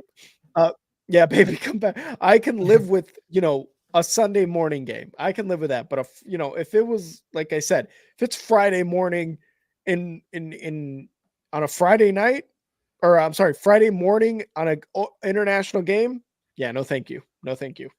Well, the Eagles 2024 opponents outside of the division, you got the Falcons, Panthers, Browns, Steelers, Packers, Jags, Cowboys, outside the division, Saints, Bucks, Ravens, Bengals, Rams. Mm-hmm. So if it is indeed not the first game of the season, I wouldn't be shocked because, Rick, they normally have the Super Bowl winner in it, right? That's true. Yeah. And the Eagles aren't playing nor the Chiefs nor the 49ers. So I think there is a chance that unless they're just throwing that away, which they have. Remember when the Packers and Bears opened the season?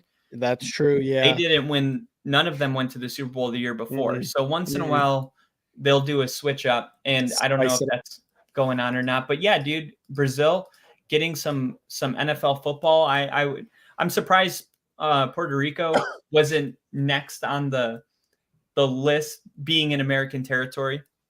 Do they have like a big stadium there though? Well, they Something play. like that? They have football. You know, they play Football. football there. They play I football mean, there. they got to have. I mean, they got to have one stadium on the island. I mean, maybe not. I'm about to go, so I'll let you know. Kyle's gonna be on the ground level of that stuff. Oh yeah, yeah, they have Hariam Bithorn Stadium. It was built in 1962. Capacity of it, it only holds 35,000 for a concert. For a baseball game, only 18,000. So that's not big enough. No way. Nowhere near big enough.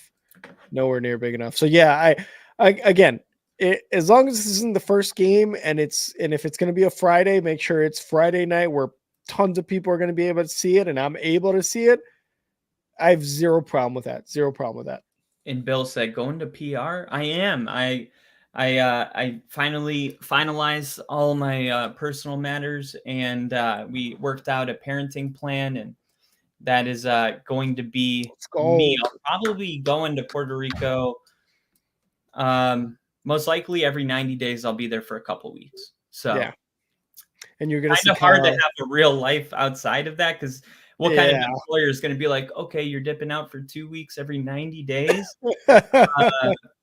And I said that in the mediation. I was like, how am I supposed to maximize my time and get a job to pay this crazy woman all this money? And they were like, I don't know. And I'm like, of course, because it's impossible. You fucked me. You fucked me. Oh, all right. Kyle, did you have any? And just a tad bit. Kyle, you wanted to talk Grammys. Let's go. Let's go from one big stage to the other. You want to talk a little bit about the Grammys? What did you see? What did you like? Taylor Swift? Yeah, I was. So yesterday, I got to do Pizza Sunday. My family meets up every Sunday, and my uncle makes his own pizza from dough. And it's been a tradition. His grandma did it. It's been a tradition for almost 100 years. So every Sunday's pizza. And if you guys notice, when I'm streaming on Sunday night, a plate of pizza always shows up at the end. That's them bringing the pizza from Pizza Sunday. So anyway, I got to go because there's no football. And yeah, that was the big event that was going on. So the Grammy was on, and I got to watch all the performances. I think the best song, I know Miley Cyrus won a couple. The way I was thinking though, when she won 2 awards for Flowers, I can buy myself flowers. Oh, that one, yeah. And I was thinking, like, this feels like by the time she's performing the song, I feel like I'm sick of it. So I was almost feeling like the award was like a year too late, right? Mm-hmm. But it's only been a year since she released it. But that's just like how much they played it. You know, it's not her fault. It just got played a lot. And then Billie Eilish did the song from the movie Barbie, which was probably like one of the more serious songs of the night. And my favorite performance was a 80-year-old woman that won Best Folk Album of the Year. And I always love when the seniors are talking, especially in songs, because when an older person tells you the meaning of life, you have to turn your ear and listen to what they're saying. That's true. And the song, like, I've never heard it before. And I was like literally tearing up listening to it, because she was talking about like how when she looks back in her life, she sees clouds and kind of like, I could have done things differently to have a better life, but then again, I wouldn't have the life I have today, which is awesome. And then it kind of goes from clouds to like love, like, I thought I knew what love was, but I don't. And it was kind of like, ultimately, like, this song takes you on a journey where she's like, I don't know the meaning of much, and it was just like fucking powerful. Yeah, and that It was really good. I was gonna say that kind of reminds me of like a little like story, anecdote, whatever you want to call it. It was like there's this guy, right? There's this old, older man type of guy out there fishing, fisherman out there, right? And catches his 10 fish a day, goes home to his wife, to his kids, spends time with them, makes the fish, blah, blah, blah, sells a couple, makes a living that way.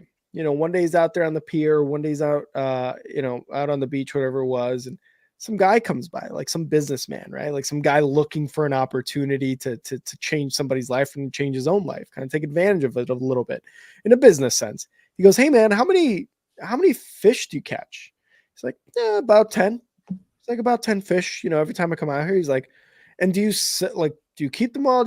He's like, "I sell half, give a couple away to family and friends. And then I take some home for my family and spend time with them." And he's like, "Well, do what if you stay out here a little bit longer, catch a few more fish, sell those, save that money, buy yourself a boat. You can go out there, catch yourself more fish, get yourself some more nets, this and that."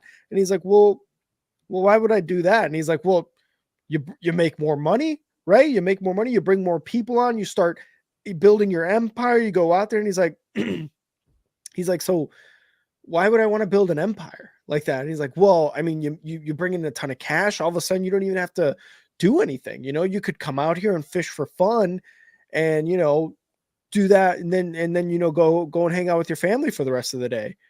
And it's like, "Well, I already do that." And then he's like, "Yeah, you do that, huh?" And it's like it's one of those things that makes you realize that like less is more in a sense, kind of what you're saying. Like, I don't understand the meaning of much. And, the way my life is going, like just thinking about your life, it's like that fisherman is happy catching his 10 fish a day, going home, hanging out with his family, selling some, making a living off that. And this guy came around and is like, "How about you do all this work to do exactly what you're doing now?" And the guy's like, "Well, why would I do that? I'm happy right now." And it's like, it makes you think, you know what I mean? Like, why are we wired to always be chasing something? I think like, because it made me think about that, because I'm sure you guys in the comments know, Kyle and I want to take the Only Football Podcast huge. We want to make this a thing. We enjoy doing it. Sometimes, sometimes some Sundays, some weekends, we're like, fuck, that was a lot. Thursday into Sunday, into Monday, and then Tuesday we're doing recaps, and then we're like, whew, that was a lot of football. But at the end of it, I think we enjoy it. But then I was thinking about that too. It's like, why would I keep doing this? But really, at the end of it, I love talking football.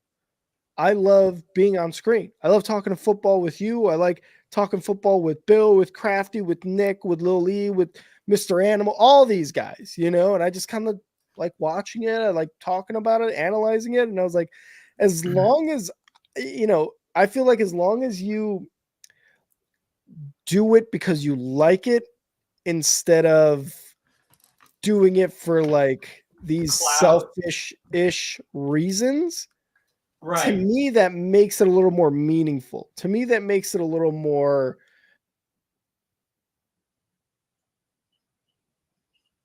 special. Worth, as long as it's like not harming anyone really at the end of the day, is kind of what my opinion and how I take that story, and apply it to kind of what we're doing here. Yeah, no, it was funny because when you were telling that story, I was literally thinking about the podcast. And I remember when I was a kid, I went through this really tough period where, both my parents weren't around for a little bit, and I was living with my aunt, and I went to like the local church, and it was the best decision I made because I ended up like surrounding myself with the right people in a time period where I could have like gone off and did drugs or something else. Yeah. And I remember the church was, it probably had like 1,500 people per service. It was one of the mega churches. Yeah. And I remember the pastor coming up and going, when we just started off, there was like 10 people and we were handing out flyers and we were golfing every day. It was just him and his buddy. And they always said like, oh, when we get this many people, it's going to be the good days, when we get there, like, and he's like, and now, here we are with the church. And I look back on those days and go, those were the good old days. Yeah. Those were the good old days. Yeah. And it's funny because, you can spend your whole life chasing something that you could have if you just didn't chase, just don't chase it, just let it happen. It's kind of what Jay-Z said in his speech, where he won the Lifetime Achievement Award. And he was like that some people shouldn't even be in, certain categories. And I was like, oh God. And he was like, I'm sorry, I'm honest when I get nervous. But it was kind of the thing where, he was kind of saying like, no one's going to give you a trophy, and you don't do it for the trophy. Do it because you love it. Do it for the love of the game, and let somebody else down the road be like, oh, hey, you forgot something. It's your trophy. Yeah. Instead of, needing, that YouTube placard of 100,000 subs that I always look at. I was on eBay wondering if I could buy one. Because how can I make this? Because they just look so cool, and it's like a trophy for a content creator. And I was like, you know what? We're gonna the trophy, the placard, it'll come. You know what I mean? It'll come, and you don't have to, kind of focus so hard on it. That folk singer. Her name is Joni Mitchell. She was 80 years old, and it was her first time ever performing at the Grammys, which is another thing where it's like, just don't give up. 80 years old. And she also had a brain aneurysm, and a lot of things happened to her where she had to learn to read and write again. She had to learn to talk, and she taught herself like how to speak like 3 separate times in her life. And now here she is performing at the Grammys, and I really think you guys should look up the song. She suffered the brain aneurysm in 2015, but the song appeared on Michelle at Newport live album. They keep saying it appeared on the album as well as, but why won't they say what the song's called? Maybe the song's called Michelle's at Newport. You said it won Best Folk Song? Best Folk Album of the Year. Best Folk Album. Both Sides Now. That's what it's called. Both Sides? Yeah, Both Sides Now. Okay, I'll read you some of the lyrics. You ready? Yeah. Rows and flows of angel hair and ice cream castles in the air and feather canyons everywhere. Looked at the clouds that way. But now they only block the sun. They rain and they snow on everyone. So many things I would have done, but the clouds got in my way. I've looked at the clouds from both sides now, from up and down, and still somehow it's cloud illusions I recall. I really don't know clouds at all. I don't know what clouds are necessary and which ones were bad. Yeah. And man, then she goes, moons and Junes and Ferris wheels, the dizzy dancing way that you feel. As every fairy tale comes real, I've looked at love that way. But now it's just another show, and you leave them laughing when you go. And if you care, don't let them know. Don't give yourself away. I've looked at love from both sides now, from give and take, and still somehow it's love's illusions that I recall. I really don't know love at all. And the last part is tears and fears and feeling proud to say I love you right out loud. Dreams and schemes and circus crowds. I've looked at life that way. Oh, but now old friends, they're acting strange. They shake their heads and they tell me I've changed. Well, something's lost, but something's gained in living every day. I've looked at life from both sides now, from win and lose, and still somehow it's life's illusions I recall. I really don't know life at all.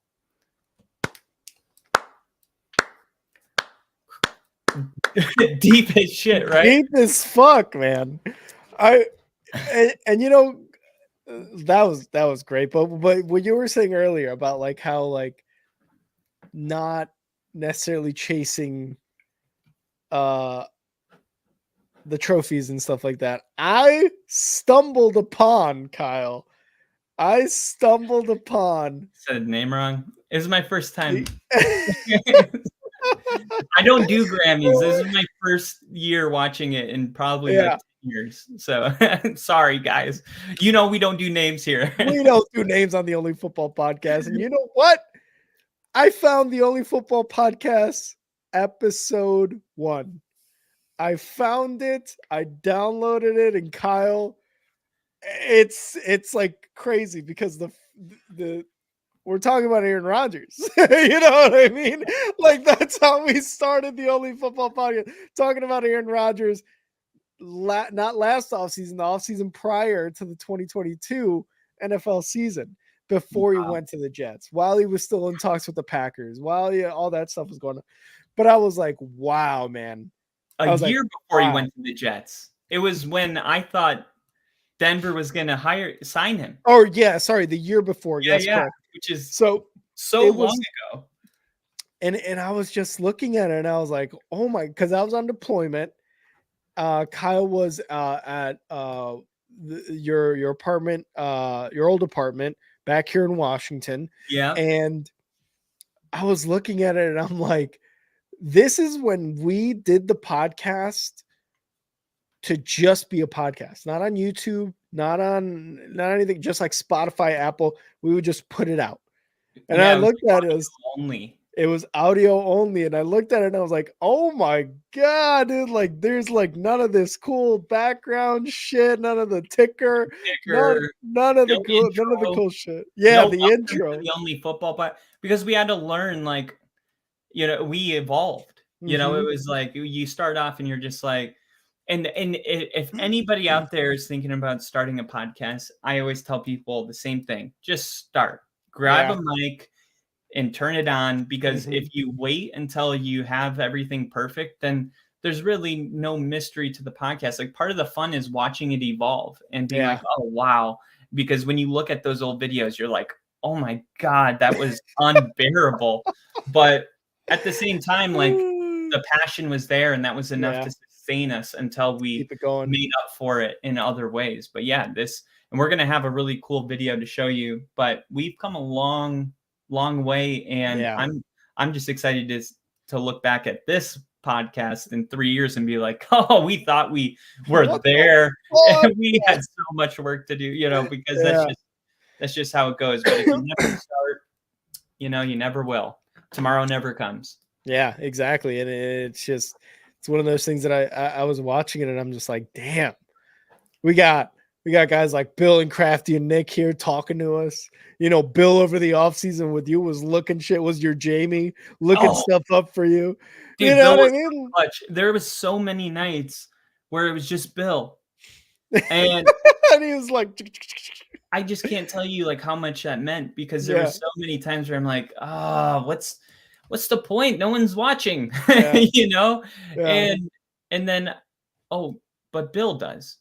And Bill will be there. And you can't let Bill down. So it's just, you know, we always say like, oh, you guys have no idea.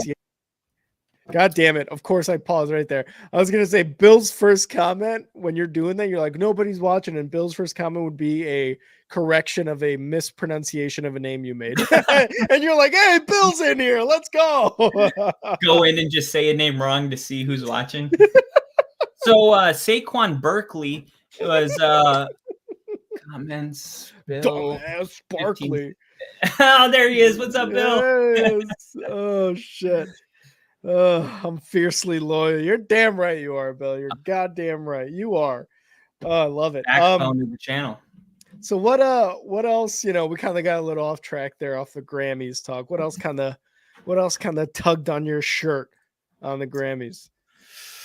Okay. I wasn't going to be negative, but I can't help it. I'm getting older and It reminds What? me of that Shane Gillis stand up where he's like, "Oh yeah, and you think people want to like wake up and be like, oh, I'm gonna get pissed off over some shit today." It just happened. It And happens. one What do of you the want? things that happened was like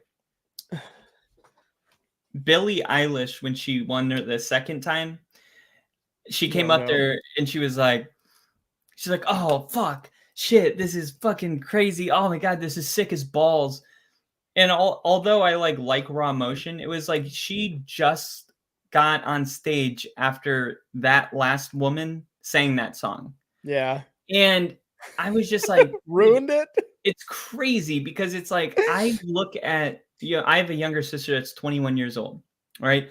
And there's a very popular Shannon Sharp, dude, he blew up with his podcast. Yeah. And Yeah. Cat Oh, Williams yeah.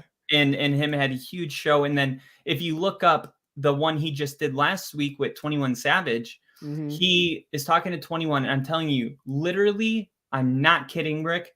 He says type shit 500 times.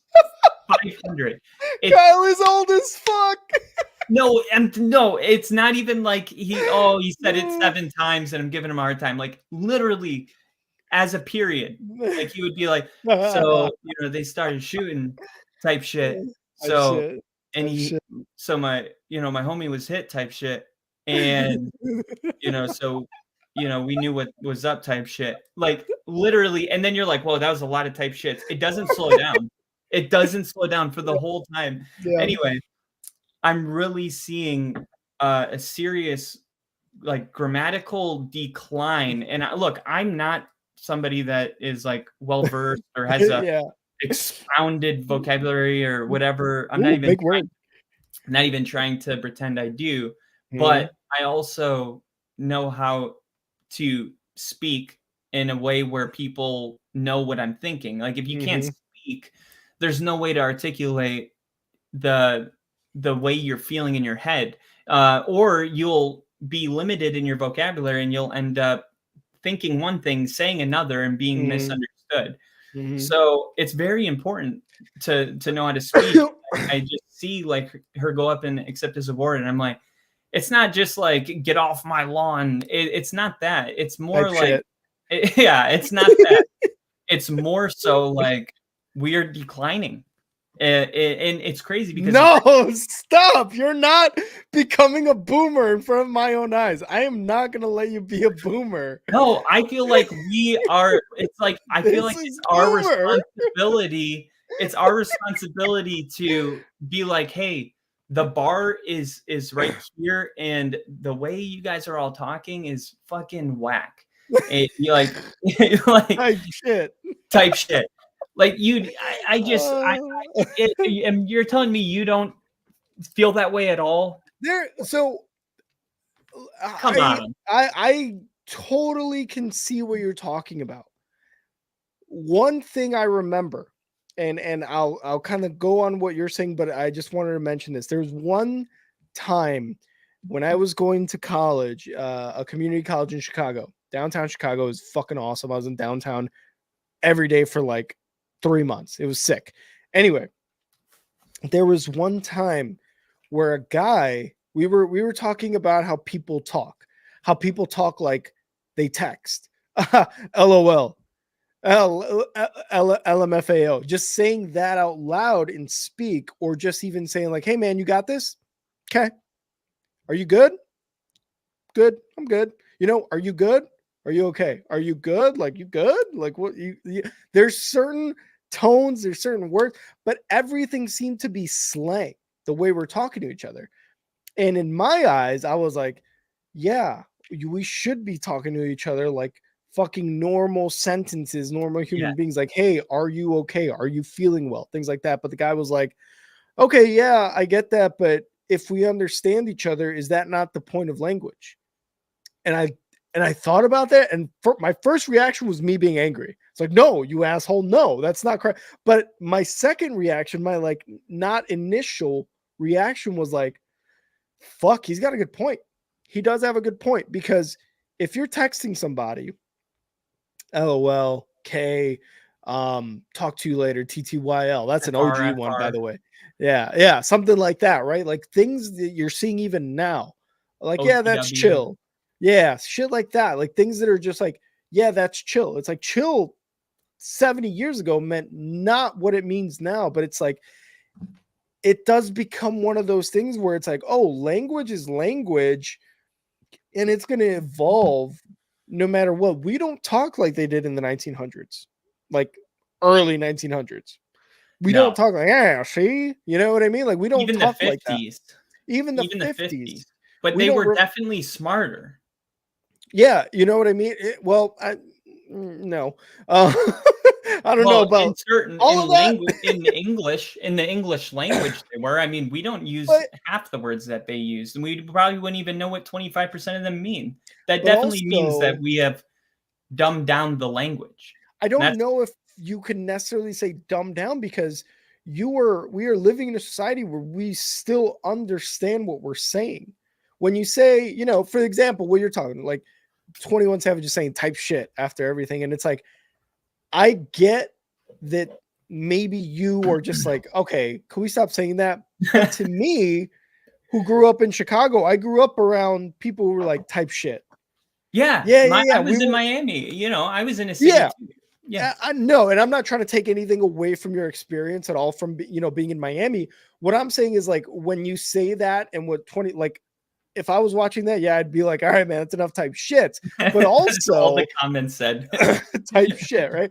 But also, I'm kind of like how 21 Savage grew up, where he grew up, how he was like just coming up through his first 20 years of life, which is like makes a huge impact on you and who you are as like a human being, adult going forward. That's what he understood.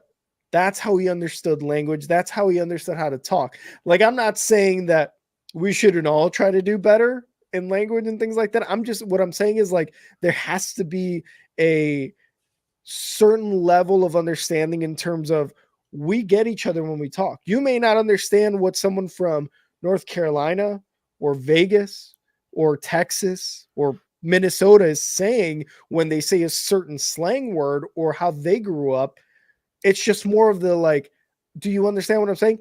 Yes. Oh, okay. Well, then we're for the most part speaking the same language. There's just some little tweaks that we may not like or we may not understand that they grew up on. Because again, type shit for me is like, yeah, we got in a fight type shit. And I'd be like, oh, hell yeah, you got to fight. Shit like I mean, that. I mean, I'm nitpicking one thing. Like, it's not that word. And if you say it, a couple of times, I feel the same thing about. Just so it doesn't seem like I'm picking on like just that. Mhm. A lot of guys will say, "No, I'm saying."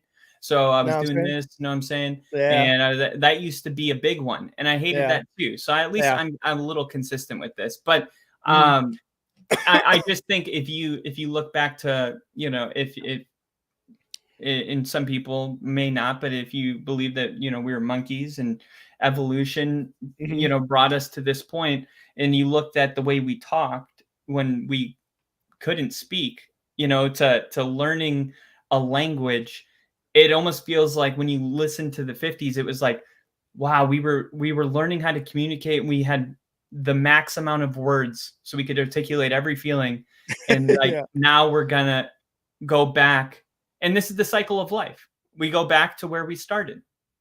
And I'm not saying it's going to happen like we're going to go all the way back to not knowing words, but um if the next generation is limited, how are they going to, be able to properly teach to their kids and their kids and stuff like that? And I think that's kind of where like this like idea for me kind of keeps going, where it's like we don't necessarily need to go back to be better is kind of like the crux of what I'm saying is like we can't look at something and be like, damn, that was the shit. That was peak fucking like language for us, or for example, because we can say that about that, but we don't necessarily know that. Like, we don't know in the future what language is going to be, in terms of like slang words or how we communicate, texting, fucking looks, fucking emojis. You know what I mean? Like for me, emojis was a big thing for I me was to just conquer. about to say that emojis was a huge thing for the text world because you were never able Yeah, to tell what the tone was. exactly. And you know, somebody normally says, you know, something, and now they're just saying no without any exclamation mark, but they're in a hurry, Yeah. but you think they're upset. Like emojis, I'm right there with you. Yeah, it's just one of those things that I had to like conquer because I was like, no, I'm not going to use a fucking smiley face. No, I'm not going to do. I'm just going to do LOL, ha ha ha, or fuck you. You know what I mean? Like those are the three I'm going to use. But you kind of look at how it's evolved from there. Like texting, another way to communicate. Language, LOL, K bye, laughing my ass off, LMFAO. Gotta go, G2G, things like that, right? And then you look at, okay, cool, we're moving along emojis, smiley faces, sad faces, tear faces, things like that. And then you take it a step further and you go social media and you make posts and blah, blah, blah, and people GIFs, comment and you and comment back. I And it's love like GIFs. You yeah. know, And then, yeah, like you make gifts all of a sudden. Now you're liking comments, so you don't have to comment back. You can like them, you can react to them, like react. Like this is just like you're explaining evolution. evolution. Exactly. And the only thing we disagree on is that I think it's bad evolution. You think it's good, or you don't think it's bad or good. You just think it is, you know, natural to happen. Yeah. Yeah. But the only thing I would say about it is like like those emojis and LOL and stuff. I felt like that was always something we had in our toolbox. Like, okay, I'm gonna let this person know that what they said was funny, even though it wasn't Mhm, that funny. So I'll just put LOL toolbox. mhm. And you know, we have these emojis and these things in our toolbox, but eventually you look in your toolbox and the hammer and the Phillips screwdriver isn't there. And Yeah. all you have is emojis and LOLs. And that's where I think you can find these little parts of time where I'm not saying it's perfect, but it's like we had these extra tools that Yeah. helped us communicate how we felt, but we weren't reliant on them. We didn't only have those. And Mhm. I think that that's kind of the direction where I feel like it's headed, is like where we're gonna be missing key tools eventually in that box, and we're only gonna have emojis and LOLs to pull out. But I also feel like this is kind of like one of those things where, like, you know, kind of tying it back to football is like run the ball on first and second down, then pass the ball and play good defense. That was the standard for fucking 40 plus years or so. You Even circling this back to football, I'm so excited. Oh, go ahead. Sorry. you know what I mean? Like even before the Super Bowl era, it was like run it on first and second, pass it on third, get the first down, and dominate on defense and stop the run. You know, and it's like evolving to what we're saying. It's like pass the fucking ball 30 yards down the field. We're talking about air yards. We're talking about QBR. We're talking about separation receivers are having from each other. This wasn't a thing 30 years ago, but like as it evolves, you start to think and you're like, a guy like, for example, Bill Polian, one of the fucking oldest people in the NFL, who probably still remembers when the forward pass was first created. Like, he's probably just sitting there going, like, no, run the damn ball. Let's run the goddamn ball. And it's like, dude, no, we have Patrick Mahomes. We don't need Isaiah Pacheco to touch the ball 80 times a game. You know what I mean? So Yeah, there has I to be a balance between innovation and if it's not broke, don't fix it.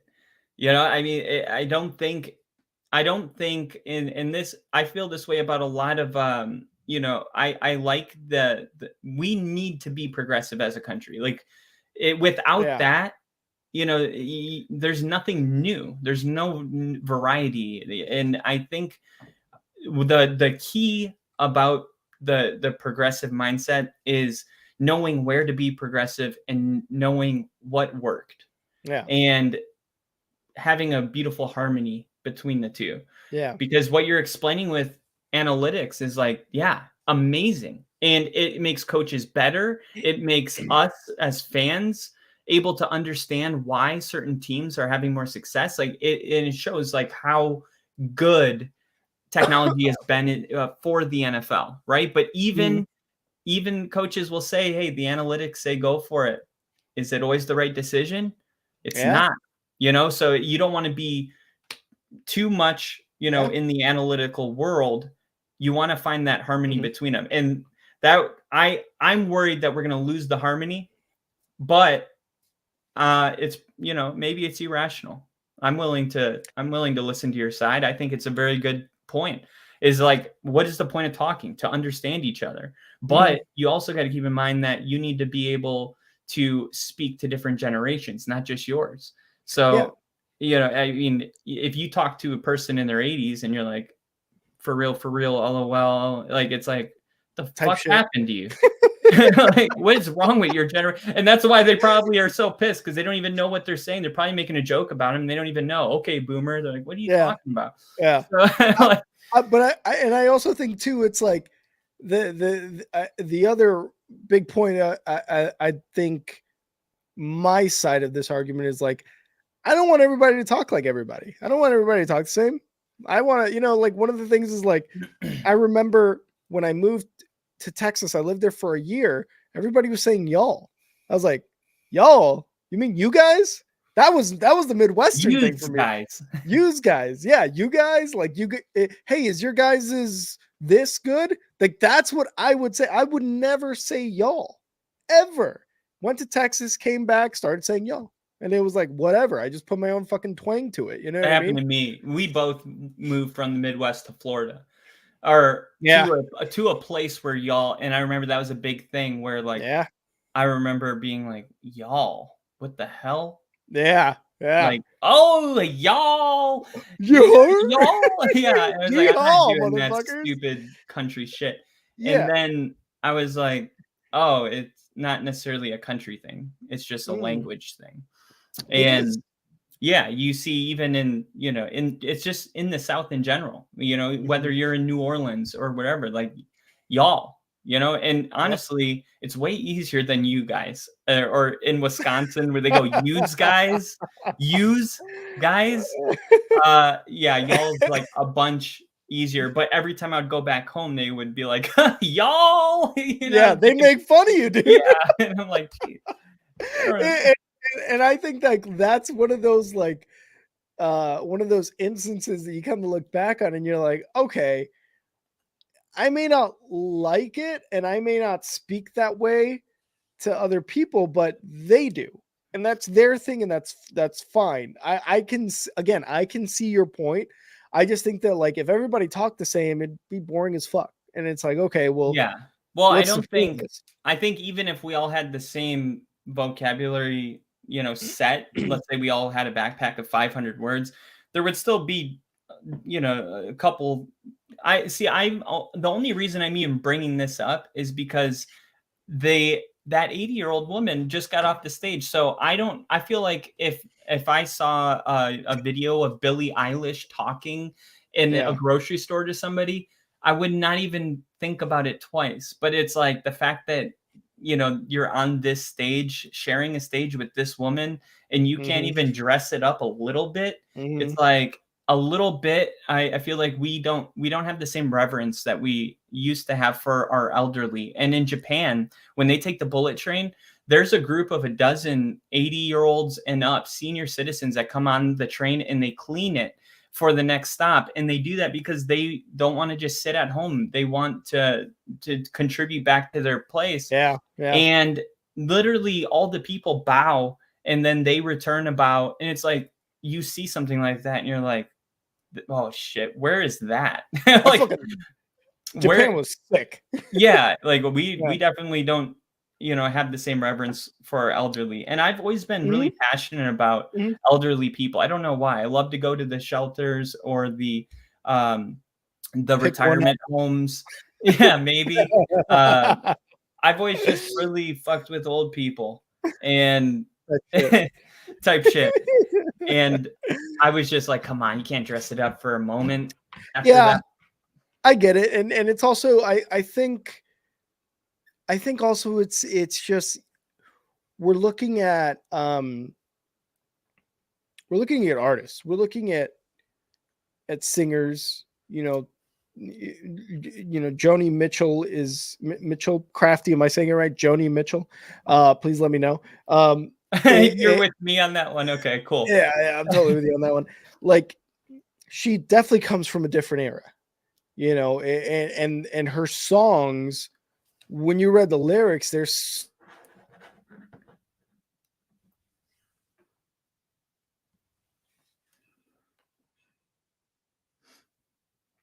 so keep cutting out. Sorry. They are When you saw the lyrics, that was the last thing I heard. okay. Yeah, when you were reading the lyrics, you could tell that they were eloquent, that they were like purposefully constructed in a way that to her, she was able to express it in her own words. You know what I mean? Yeah. Where a singer like Billie Eilish, Beyonce, Rihanna, Taylor Swift, like they all have the differences that for the most part make you appreciate like what they're talking about and how they're talking about it. Joni Mitchell, Beyonce, Taylor Swift, 3 completely different generations, right? They all got their own way to talking about it. So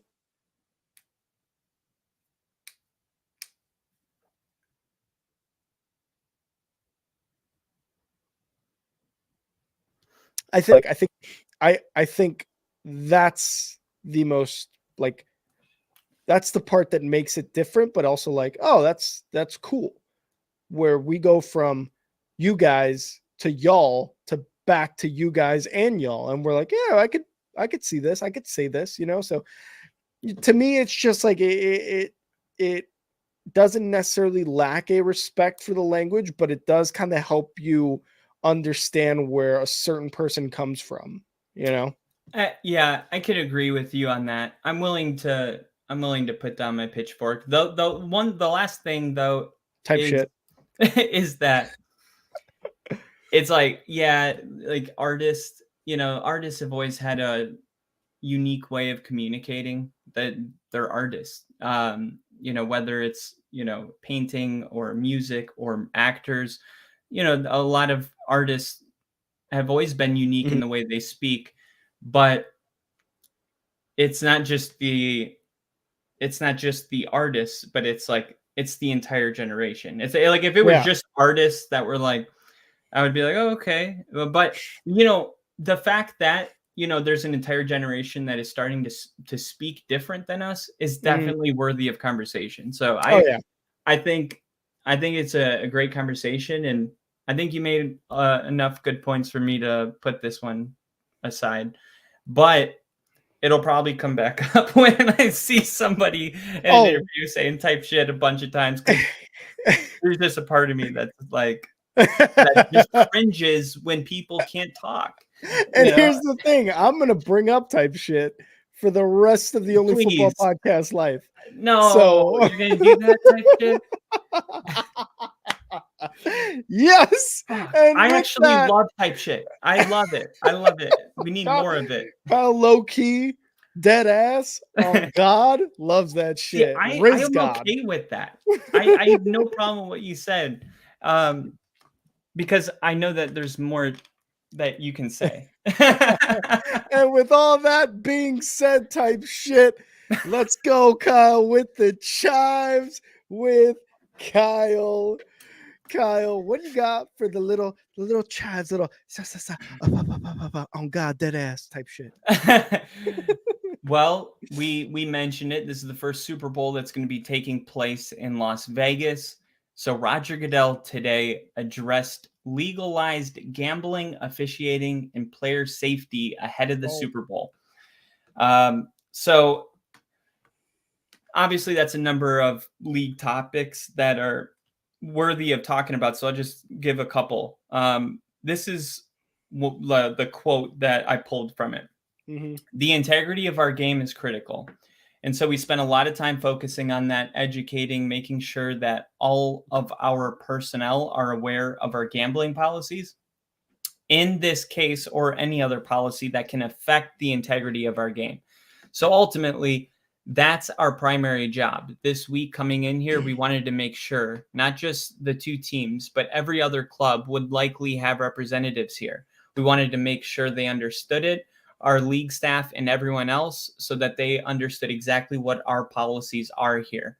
They all understand the importance of it. We clarified our policy earlier this year, and it was put to the importance for our players betting on NFL games or inside information or anything that can negatively impact the integrity of our game. So it seems like they went there early and kind of had a state of the union, if you will, about what the protocols are going to be, what the stipulations are. They probably have a lot of people watching the books, looking for that big money. Where's it coming from? So it kind of, it's almost like they set up a raid, but it's more of a, hey, let's set up a raid and they will wait to see if anything happens. So just in case. NFL is definitely on top of it. Snipers on the rooftop. It's ridiculous. Like they should just let it go completely, because it's just it's not like drinking and driving where it's like maybe I'm alone with this one, but I think you can reinforce why drinking and driving is bad and potentially stop somebody from doing it. I think the same thing is true with gambling, but the difference is you can't secondhand drink. You can't talk about drinking and driving while chugging down a beer next to him in the passenger seat. Yeah. Right. Like Travis Kelce and Jason Kelce could have a joint account because they have a podcast together, and Jason Kelce could retire tomorrow and place a bet for Travis Kelce, and there's nothing anybody can do about it. So I think it's a little like, pick your battles. And I don't think this is one that, you can keep trying to scare everybody, but it's like, oh, what am I going to do? How will I ever place a bet? Through a third, fourth, fifth party. And it's like, that's why when people get busted for doing it and people are like, oh, it's not a big deal or whatever. I'm like, no, they're dumb. They should be penalized. How do you not have anybody that can place that bet for you? Like not one person that outside the NFL that could have done it for you. So, but yeah, I thought that was an interesting chives to bring up. Super Bowl's in Vegas, and there's going to be a ton of money coming in. Man, Vegas is going to make so much money this week. They're going to make so much money. They're going to explode. That's exactly what's going to happen. Vegas is going to explode. How much money the house always wins. The house is going to be richer than the United States of America at the end of the Super Bowl. Dude. It's going to be ridiculous. Maybe they can help us all out. Yeah, they could throw some cash. Some cash. We can put it towards the trillions. Be like, hey, we got $1 billion.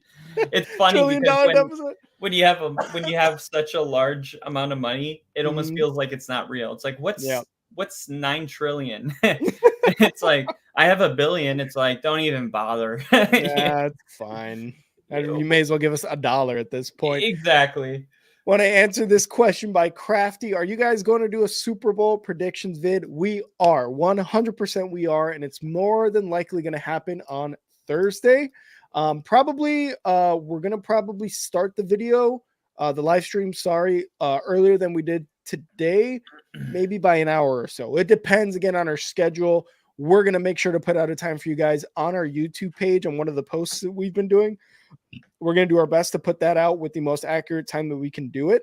But yes, we will be doing a predictions video. And to follow what we did last year, we're not only going to do a predictions video, we're going to do a quarter by quarter predictions video for you guys. So if you guys are going to be joining us on that live stream, I want you guys to put in the comments what your quarter by quarter scores are going to be in the final, all that stuff. So when we do bring up that video at the end of it, we can bring up all your comments. I'm going to make sure to star them, put them aside, and then bring them up as we're going through our predictions to kind of go through them with you guys as well. Might have a couple guests too, so stay tuned for that. That should be fun. Speaking of quarter, a lot of scrutiny with this Brock Purdy stuff. A lot of finger pointing.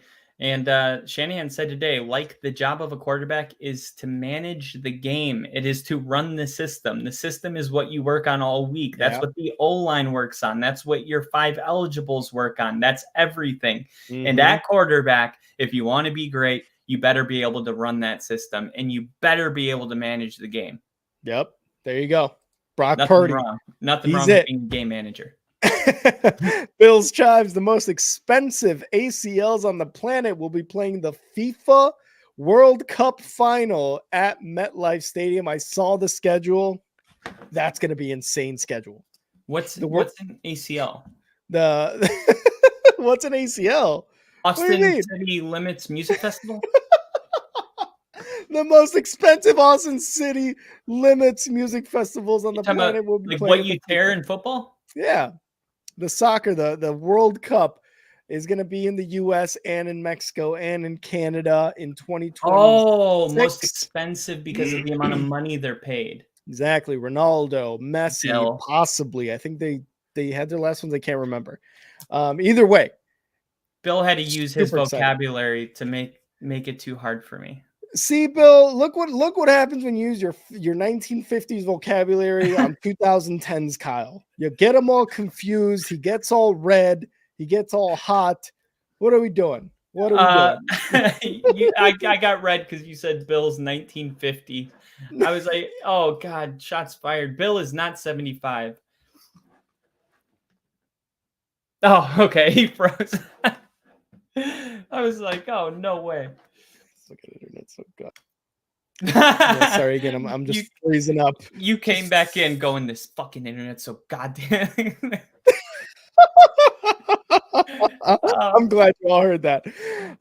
But yes, stay tuned. We're going to be doing our Super Bowl predictions vid again. We might bring some guests. It's going to be awesome. Make sure that you guys bring your quarter by quarter predictions for that live stream as well. And then, of course, Sunday, Super Bowl Sunday, Kyle and I will be here. Play-by-play live reactions to the Super Bowl. A lot of things in the works. And this offseason is going to be a lot of fun. Not just trivia, which we love doing trivia here, but also maybe some potential interviews with, I don't know, maybe a receiver that played in the divisional round. You'll have to wait and see. Type shit. I don't like it. I know, but I don't care type shit. So thank you so much for tuning in. I hope you guys like the new digs, the new background. This is going to be the background for the Super Bowl week streams. Type shit. Just fucking joking. New York Tears type shit. I hope you guys like it. Again, catch us all this week. And then, of course, for Super Bowl Sunday, make sure to follow our ats on X at and now Rick, and the new X at Only Football Pod. We finally got all of those kind of around the same words, the same lettering type shit. Kyle, where can they follow you on X? You can follow me at NFL with Kyle. There you go. No longer the most type shit name of all. I was trying to get my 1950s vocabulary going, and I wanted to make it really difficult for no reason. Oh, I hope you guys know this is gonna be like a thing for the rest of the podcast type shit. So thank you guys again so much for tuning in. Make sure to hit that like button. Make sure to hit that subscribe button, that follow button, that share button. Let your friends know type shit. Your family, your top five, no debating. Top five. Type shit. Kyle, always a good time, brother. Always a good time. See ya.